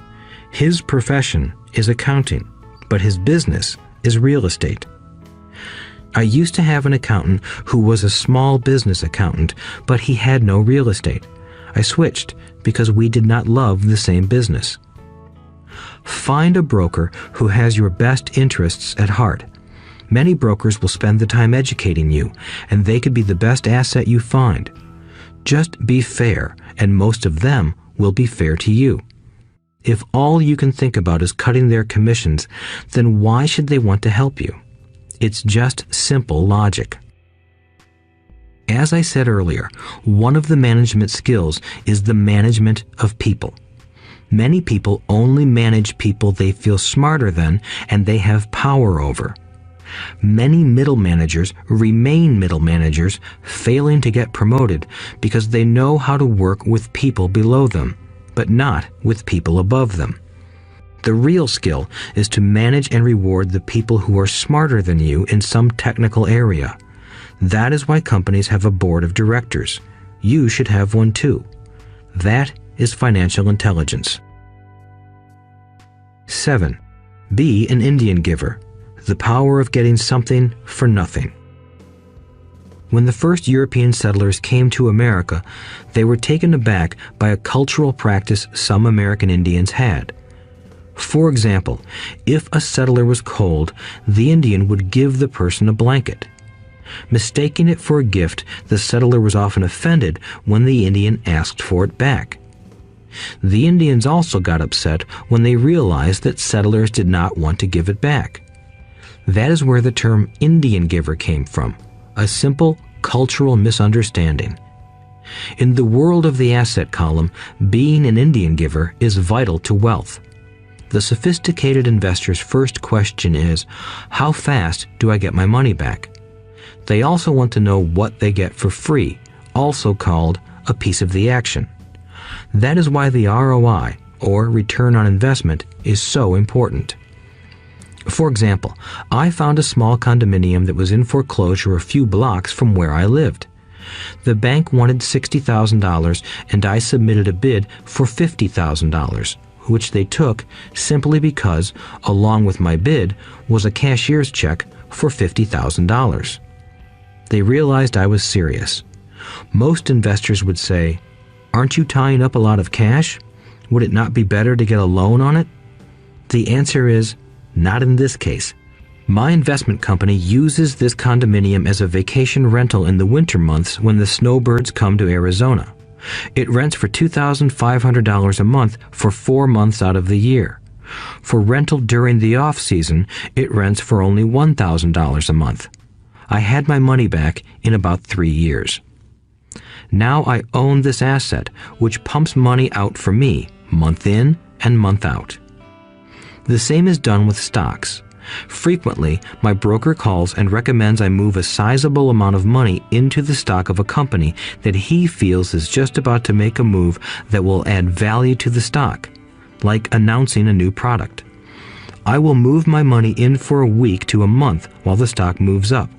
Then I pull my initial dollar amount out and stop worrying about the fluctuations of the market because my initial money is back and ready to work on another asset. So my money goes in, and then it comes out, and I own an asset that was technically free. True, I have lost money on many occasions, but I only play with money I can afford to lose. I would say, on an average 10 investments, I hit home runs on 2 or 3, while 5 or 6 do nothing, and I lose on 2 or 3. But I limit my losses to only the money I have in at that time. People who hate risk put their money in the bank. In the long run, safe savings are better than no savings. But it takes a long time to get your money back, and, in most instances, you don't get anything for free with it. On every one of my investments, there must be an upside, something for free, like a condominium, a mini storage, a piece of free land, a house, stock shares, or an office building. And there must be limited risk, or a low-risk idea. There are books devoted entirely to this subject, so I will not talk about it here. Ray Kroc of McDonald's fame sold hamburger franchises, not because he loved hamburgers, but because he wanted the real estate under the franchise for free. So wise investors must look at more than ROI. They look at the assets they get for free once they get their money back. That is financial intelligence. 8. Use assets to buy luxuries. The power of focus. A friend's child has been developing a nasty habit of burning a hole in his pocket. Just 16, he wanted his own car. The excuse? All his friends' parents gave their kids cars. The child wanted to go into his savings and use it for a down payment. That was when his father called me and then came to see me. "Do you think I should let him do it, or should I just buy him a car?" I answered, "It might relieve the pressure in the short term, but what have you taught him in the long term? Can you use this desire to own a car and inspire your son to learn something?" Suddenly, the lights went on and he hurried home. 2 months later, I ran into my friend again. "Does your son have his new car?" I asked.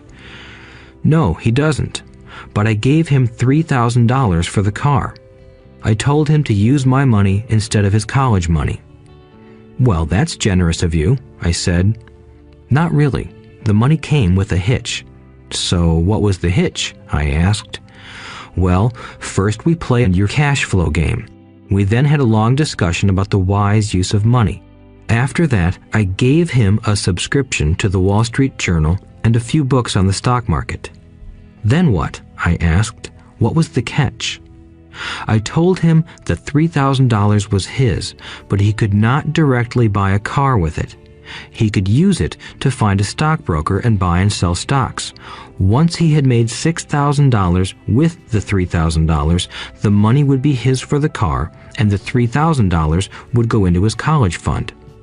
"And what are the results?" I asked. "Well, he got lucky early in his trading, but lost everything a few days later. Then he really got interested. Today, I would say he is down $2,000, but his interest is up. He has read all the books I bought him, and he's gone to the library to get more. He reads the Wall Street Journal voraciously, watching for indicators. He's only got $1,000 left, but his interest and learning are sky high.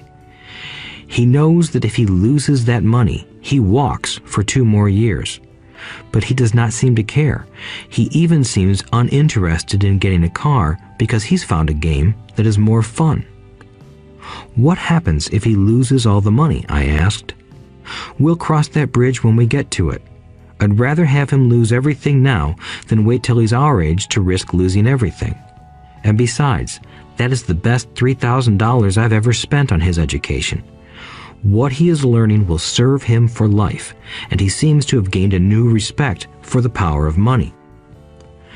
As I said earlier, if a person cannot master the power of self-discipline, it is best not to try to get rich. I say this because although the process of developing cash flow from an asset column is easy in theory, what's hard is the mental fortitude to direct money to the correct use. Due to external temptations, it is much easier in today's consumer world to simply blow money out the expense column. With weak mental fortitude, that money flows into the paths of least resistance. That is the cause of poverty and financial struggle.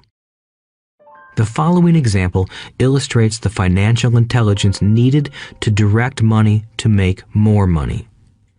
If we give 100 people $10,000 at the start of the year, I believe that at the end of the year, 80 would have nothing left.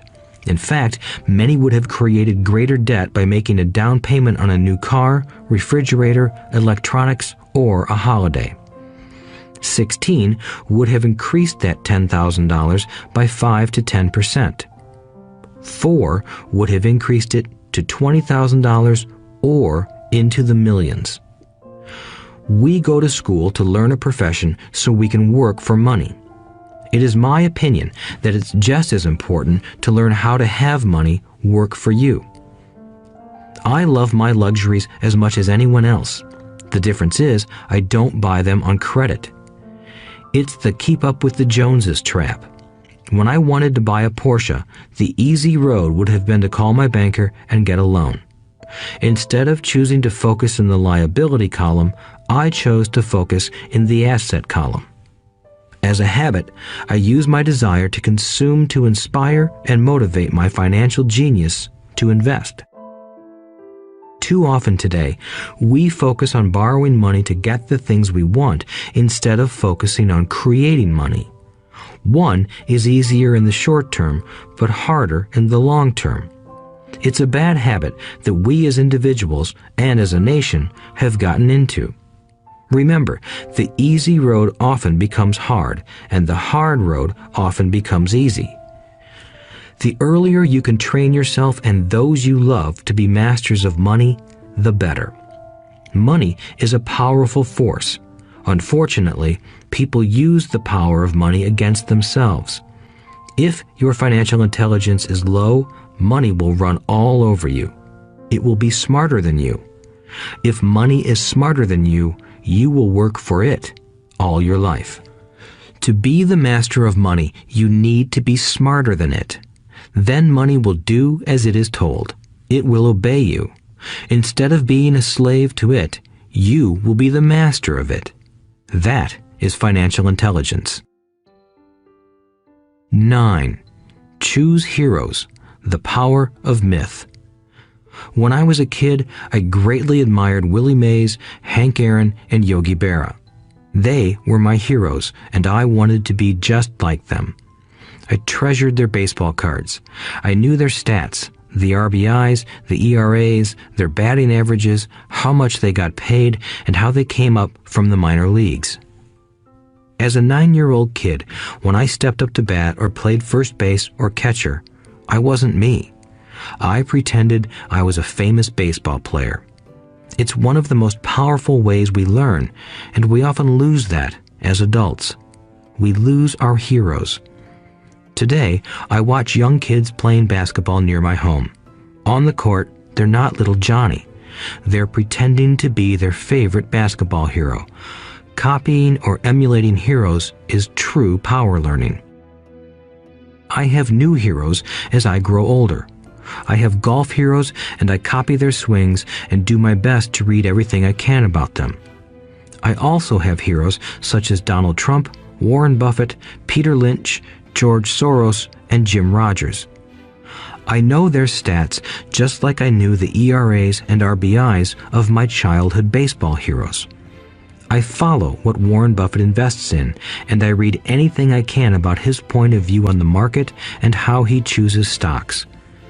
And I read about Donald Trump, trying to find out how he negotiates and puts deals together. Just as I was not me when I was up to bat, when I'm in the market or I'm negotiating a deal, I am subconsciously acting with the bravado of Trump. Or, when analyzing a trend, I look at it as though Warren Buffett were doing it. By having heroes, we tap into a tremendous source of raw genius. But heroes do more than simply inspire us. Heroes make things look easy. Making it look easy convinces us to want to be just like them. If they can do it, so can I. When it comes to investing, too many people make it sound hard. Instead, find heroes who make it look easy. 10. Teach and you shall receive. The power of giving. Both of my dads were teachers. My rich dad taught me a lesson I have carried all my life, the necessity of being charitable or giving. My educated dad gave a lot of his time and knowledge, but almost never gave away money. He usually said that he would give when he had some extra money, but of course, there was rarely any extra. My rich dad gave money as well as education. He believed firmly in tithing. If you want something, you first need to give, he would always say. When he was short of money, he gave money to his church or to his favorite charity. If I could leave one single idea with you, it is that idea. Whenever you feel short or in need of something, give what you want first, and it will come back in buckets. That is true for money, a smile, love, or friendship. I know it is often the last thing a person may want to do, but it has always worked for me. I trust that the principle of reciprocity is true, and I give what I want. I want money, so I give money, and it comes back in multiples. I want sales, so I help someone else sell something, and sales come to me. I want contacts, and I help someone else get contacts. Like magic, contacts come to me. I heard a saying years ago that went, God does not need to receive, but humans need to give. My rich dad would often say, poor people are more greedy than rich people. He would explain that if a person was rich, that person was providing something that other people wanted. In my life, whenever I have felt needy or short of money or short of help, I simply went out or found in my heart what I wanted and decided to give it first. And when I gave, it always came back. It reminds me of the story of the guy sitting with firewood in his arms on a cold, freezing night. He is yelling at the pot-bellied stove, "When you give me some heat, then I'll put some wood in you." And when it comes to money, love, happiness, sales, and contacts, all one needs to remember is to give first.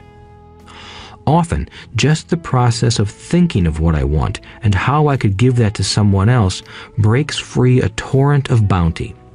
Whenever I feel that people aren't smiling at me, I simply begin smiling and saying hello. Like magic, the next thing I know, I'm surrounded by smiling people. It is true that your world is only a mirror of you. So that's why I say, teach and you shall receive. I have found that the more I teach those who want to learn, the more I learn. If you want to learn about money, teach it to someone else. A torrent of new ideas and finer distinctions will come in. There are times when I have given and nothing has come back, or what I have received is not what I wanted. But upon closer inspection and soul-searching, I was often giving to receive in those instances, instead of giving for the joy that giving itself brings. My dad taught teachers, and he became a master teacher. My rich dad always taught young people his way of doing business. In retrospect, it was their generosity with what they knew that made them smarter. There are powers in this world that are much smarter than we are.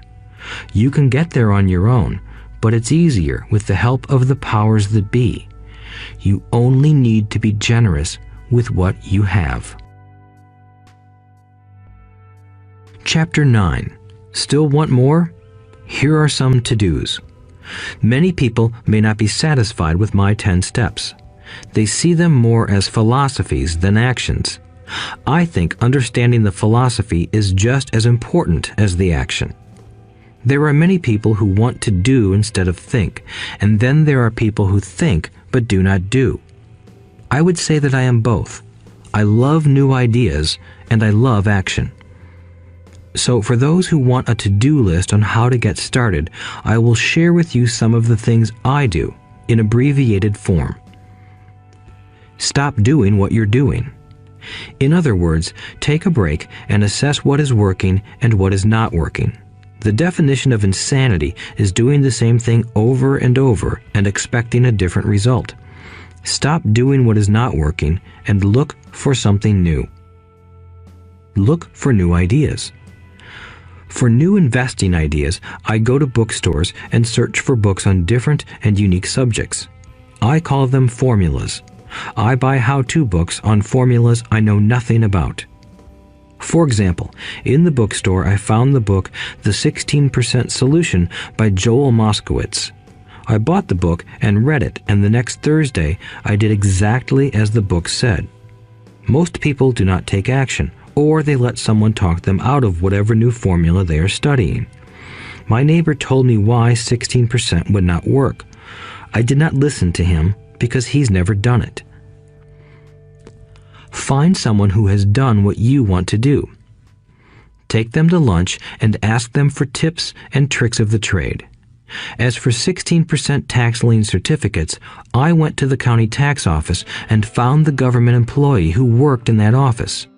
I found out that she too invested in the tax liens. Immediately, I invited her to lunch. She was thrilled to tell me everything she knew and how to do it. After lunch, she spent all afternoon showing me everything. By the next day, I found 2 great properties with her help that have been accruing interest at 16% ever since. It took a day to read the book, a day to take action, an hour for lunch, and a day to acquire 2 great deals. Take classes, read, and attend seminars. I search newspapers and the internet for new and interesting classes, many of which are free or inexpensive. I also attend and pay for expensive seminars on what I want to learn. I am wealthy and free from needing a job simply because of the courses I took. I have friends who did not take those classes who told me I was wasting my money, and yet they're still at the same job. Make lots of offers. When I want a piece of real estate, I look at many properties and generally write an offer. If you don't know what the right offer is, neither do I. That is the job of the real estate agent. They make the offers. I do as little work as possible. A friend wanted me to show her how to buy apartment houses. So one Saturday, she, her agent, and I went and looked at 6 apartment houses. 4 were dogs, but 2 were good. I said to write offers on all 6, offering half of what the owners asked for. She and the agent nearly had heart attacks. They thought it was rude and would offend the sellers, but I really don't think the agent wanted to work that hard. So they did nothing and went on looking for a better deal. No offers were ever made, and that person is still looking for the right deal at the right price. Well, you don't know what the right price is until you have a second party who wants to deal. Most sellers ask too much.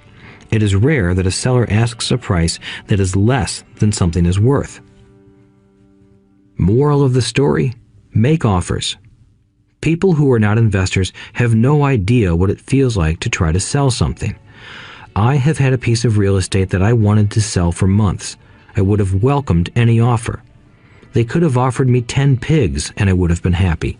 Not at the offer, but just because someone was interested. I would have countered, maybe for a pig farm in exchange. But that's how the game works. The game of buying and selling is fun. Keep that in mind. It's fun and only a game. Make offers. Someone might say yes. I always make offers with escape clauses. In real estate, I make an offer with language that details subject to contingencies, such as the approval of a business partner. Never specify who the business partner is. Most people don't know that my partner is my cat. If they accept the offer and I don't want the deal, I call home and speak to my cat.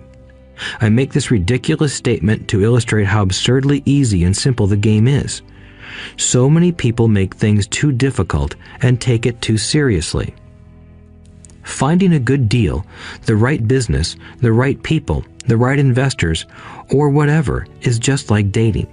You must go to the market and talk to a lot of people, make a lot of offers, counter-offers, negotiate, reject, and accept. I know single people who sit at home and wait for the phone to ring, but it's better to go to the market, even if it's only the supermarket. Search, offer, reject, negotiate, and accept are all parts of the process of almost everything in life. Jog, walk, or drive a certain area once a month for 10 minutes. I have found some of my best real estate investments doing this. I will jog a certain neighborhood for a year and look for change. For there to be profit in a deal, there must be 2 elements: a bargain and change. There are lots of bargains, but it's change that turns a bargain into a profitable opportunity. So when I jog a neighborhood I might like to invest in. It is the repetition that causes me to notice slight differences. I notice real estate signs that are up for a long time. That means the seller might be more agreeable to deal. I watch for moving trucks going in or out. I stop and talk to the drivers. I talk to the postal carriers. It's amazing how much information they acquire about an area. I find a bad area, especially an area that the news has scared everyone away from. I drive it for sometimes a year, waiting for signs of something changing for the better. I talk to retailers, especially new ones, and find out why they're moving in. It takes only a few minutes a month, and I do it while doing something else, like exercising or going to and from the store. Shop for bargains in all markets. Consumers will always be poor. When the supermarket has a sale, say on toilet paper, the consumer runs in and stocks up. But when the housing or stock market has a sale, most often called a crash or correction, the same consumer often runs away from it. When the supermarket raises its prices, the consumer shops somewhere else. But when housing or the stock market raises their prices, the same consumer often rushes in and starts buying. Always remember, profits are made in the buying, not in the selling. Look in the right places. A neighbor bought a condominium for $100,000. I bought the identical condo next door for $50,000. He told me he's waiting for the price to go up. I told him that profit is made when you buy, not when you sell. He shopped with a real estate broker who owns no property of her own. I shopped at the foreclosure auction. I paid $500 for a class on how to do this. My neighbor thought that the $500 for a real estate investment class was too expensive. He said he could not afford the money or the time. So he waits for the prices to go up. Look for people who want to buy first, then look for someone who wants to sell. A friend was looking for a certain piece of land. He had the money, but did not have the time. I found a large piece of land, larger than what my friend wanted to buy, tied it up with an option, called my friend, and he said he wanted a piece of it. So I sold the piece to him and then bought the land. I kept the remaining land as mine for free. Moral of the story: buy the pie and cut it in pieces. Most people look for what they can afford, so they look too small. They buy only a piece of the pie, so they end up paying more for less. Small thinkers don't get the big breaks. If you want to get richer, think big. Think big. Retailers love giving volume discounts simply because most business people love big spenders. So even if you're small, you can always think big. When my company was in the market for computers, I called several friends and asked them if they were ready to buy also. We then went to different dealers and negotiated a great deal because we wanted to buy so many. I have done the same with stocks. Small people remain small because they think small, act alone, or don't act at all. Learn from history. All the big companies on the stock exchange started out as small companies. Colonel Sanders did not get rich until after he lost everything in his 60s. Bill Gates was one of the richest men in the world before he was 30. Action always beats inaction. These are just a few of the things I have done and continue to do to recognize opportunities. The important words are have done and do. As repeated many times throughout this audiobook, you must take action before you can receive the financial rewards. Act now. Final thoughts. I would like to share some final thoughts with you. The main reason I wrote this book, and the reason it has remained a bestseller since 2000, was to share insights into how increased financial intelligence can be used to solve many of life's common problems. Without financial training, we all too often use the standard formulas to get through life. Work hard, save, borrow, and pay excessive taxes. Today, more than ever, we need better information. I use the following story as an example of a financial problem that confronts many young families today. How do you afford a good education for your children and provide for your own retirement? It requires using financial intelligence instead of hard work. A friend of mine was griping one day about how hard it was to save money for his 4 children's college educations. He was putting $300 away in a college fund each month and had so far accumulated only about $12,000. He had about 12 more years to save for college since his oldest child was then 6 years old. At the time, the real estate market in Phoenix was terrible. People were giving houses away. I suggested to my friend that he buy a house with some of the money in his college fund. The idea intrigued him, and we began to discuss the possibility. His primary concern was that he did not have credit with the bank to buy another house since he was so overextended. I assured him that there were other ways to finance a property rather than through the bank. We looked for a house for 2 weeks, a house that would fit all our criteria. There were plenty to choose from, so shopping was fun. Finally, we found a 3-bedroom, 2-bath home in a prime neighborhood. The owner had been downsized and needed to sell that day because he and his family were moving to California where another job waited. The owner wanted $102,000, but we offered only $79,000. He took it immediately and agreed to carry back the loan with a 10% down payment. All my friend had to come up with was $7,900. As soon as the owner moved, my friend put the house up for rent. After all expenses were paid, including the mortgage, he put $125 in his pocket each month. His plan was to keep the house for 12 years and let the mortgage get paid down faster by applying the extra $125 to the principal each month. We figured that in 12 years, a large portion of the mortgage would be paid off and he could possibly be clearing $800 a month by the time his first child went to college. He could also sell the house if it had appreciated in value. 3 years later, the real estate market greatly improved in Phoenix, and he was offered $156,000 for the same house by the tenant who lived in it. Again, he asked me what I thought. I advised that he sell it using a 1031 tax-deferred exchange. Suddenly, he had nearly $80,000 to operate with. I called another friend in Austin, Texas, who then moved this tax-deferred capital gain into a mini storage facility. Within 3 months, he began receiving checks for a little less than $1,000 a month, which he then poured back into the college fund. A couple of years later, the mini warehouse sold, and he received a check for nearly $330,000 as proceeds from the sale. He rolled those funds into a new project that would now generate over $3,000 a month in income, again going into the college fund. He is now very confident that his goal will be met easily.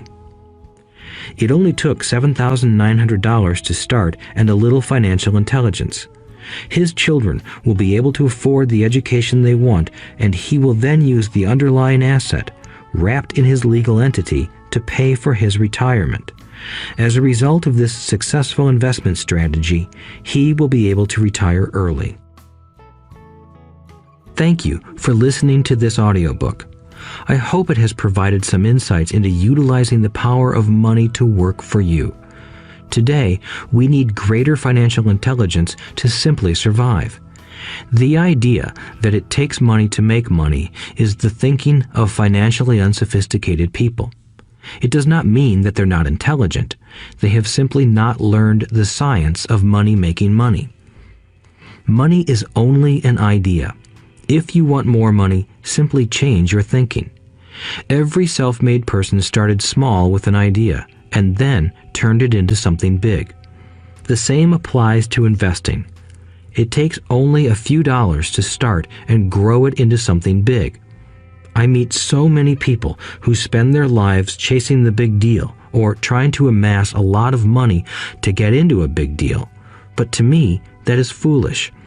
Too often, I have seen unsophisticated investors put their large nest egg into one deal and lose most of it rapidly. They may have been good workers, but they were not good investors. Education and wisdom about money are important. Start early. Buy a book, go to a seminar, practice, start small. I turned $5,000 cash into a $1 million asset, producing $5,000 a month cash flow in less than 6 years. But I started learning as a kid. I encourage you to learn because it's not that hard. In fact, it's pretty easy once you get the hang of it. I think I have made my message clear. It's what is in your head that determines what is in your hands. Money is only an idea. There is a great book called Think and Grow Rich. The title is not Work Hard and Grow Rich. Learn to have money work hard for you, and your life will be easier and happier. Today, don't play it safe. Play it smart. The 3 incomes.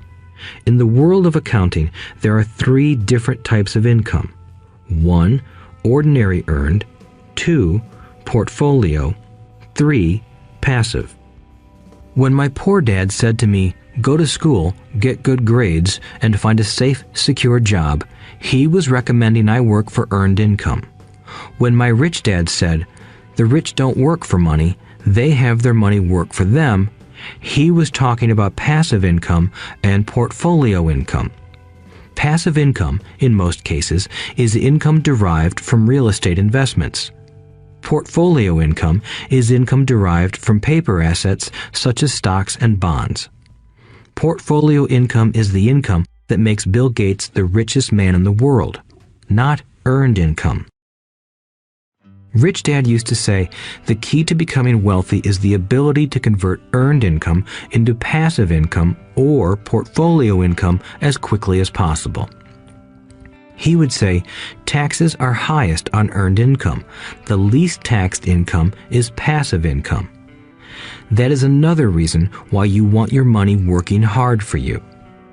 The government taxes the income you work hard for more than the income your money works hard for.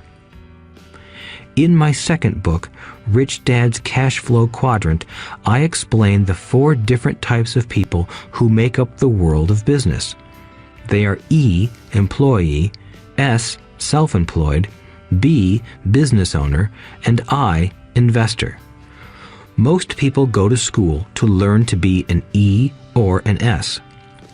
The cash flow quadrant is written about the core differences of these 4 types and how people can change their quadrant. In fact, most of our products are created for people in the B and I quadrants. In Rich Dad's Guide to Investing, book number 3 in the Rich Dad series, I go into more detail on the importance of converting earned income into passive and portfolio income. Rich Dad used to say, all a real investor does is convert earned income into passive and portfolio income. If you know what you're doing, investing is not risky. It's just common sense. The key to financial freedom. The key to financial freedom and great wealth is a person's ability to convert earned income into passive and/or portfolio income. My rich dad spent a lot of time teaching Mike and me this skill. Having this ability is the reason my wife Kim and I are financially free, never needing to work again. We continue to work because we choose to. Today, we own a real estate investment company for passive income and participate in private placements and initial public offerings of stock for portfolio income. We also went back to work to build a financial education company so that we can continue to create and publish books and games. All of our educational products are created to teach the same skills my rich dad taught me, the skills of converting earned income into passive and portfolio income. The games we create are important because they teach what books cannot teach. For example, you would never learn to ride a bicycle by only reading a book. Our cash flow games for adults and cash flow for kids game are designed to teach players the basic investment skills of converting earned income into passive and portfolio income.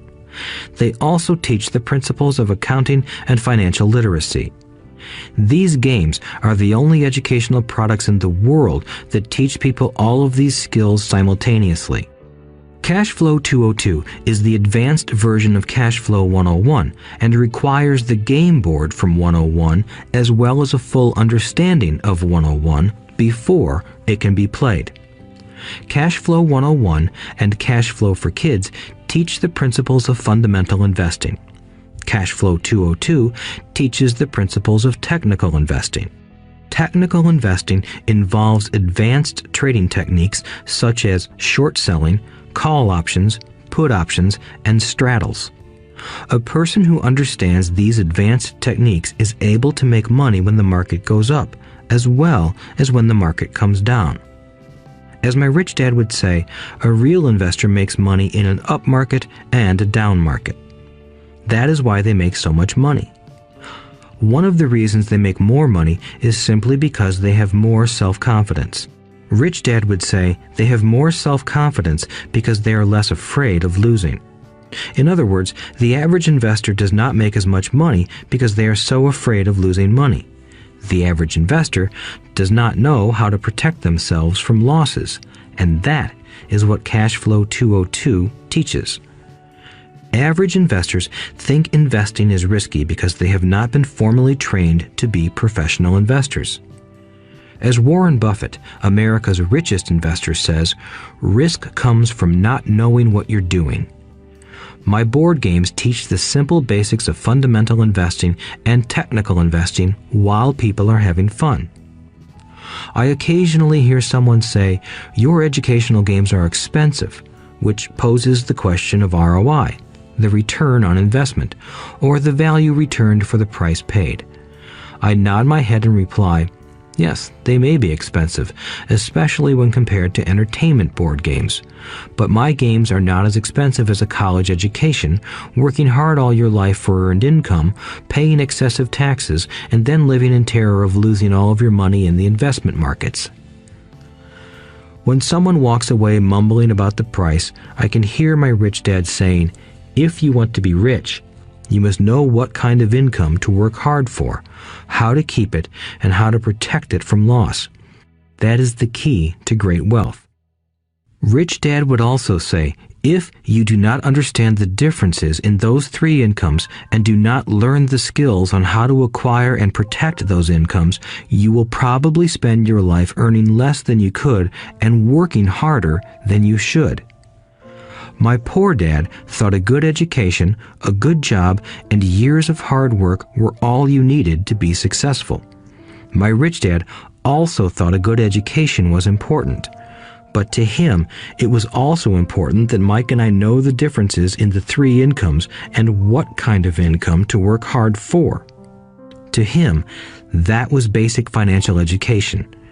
Knowing the differences in the three incomes and learning the investment skills of how to acquire the different incomes is basic education for anyone who strives to acquire great wealth and achieve financial freedom, a special kind of freedom that only a few will ever know.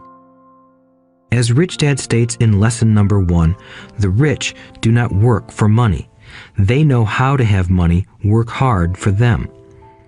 Rich Dad said, earned income is money you work for, and passive and portfolio income is money working for you. Knowing that little difference has been significant in my life. Or, as Robert Frost ends his poem, and that has made all the difference. Take action. All of you were given two great gifts, your mind and your time. It is up to you to do what you please with both. With each dollar bill that enters your hand, you and only you have the power to determine your destiny. Spend it foolishly and you choose to be poor. Spend it on liabilities and you join the middle class. Invest it in your mind and learn how to acquire assets, and you will be choosing wealth as your goal and your future. The choice is yours and only yours. Every day, with every dollar, you decide to be rich, poor, or middle class. Choose to share this knowledge with your children, and you choose to prepare them for the world that awaits.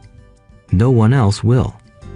You and your children's future will be determined by choices you make today, not tomorrow.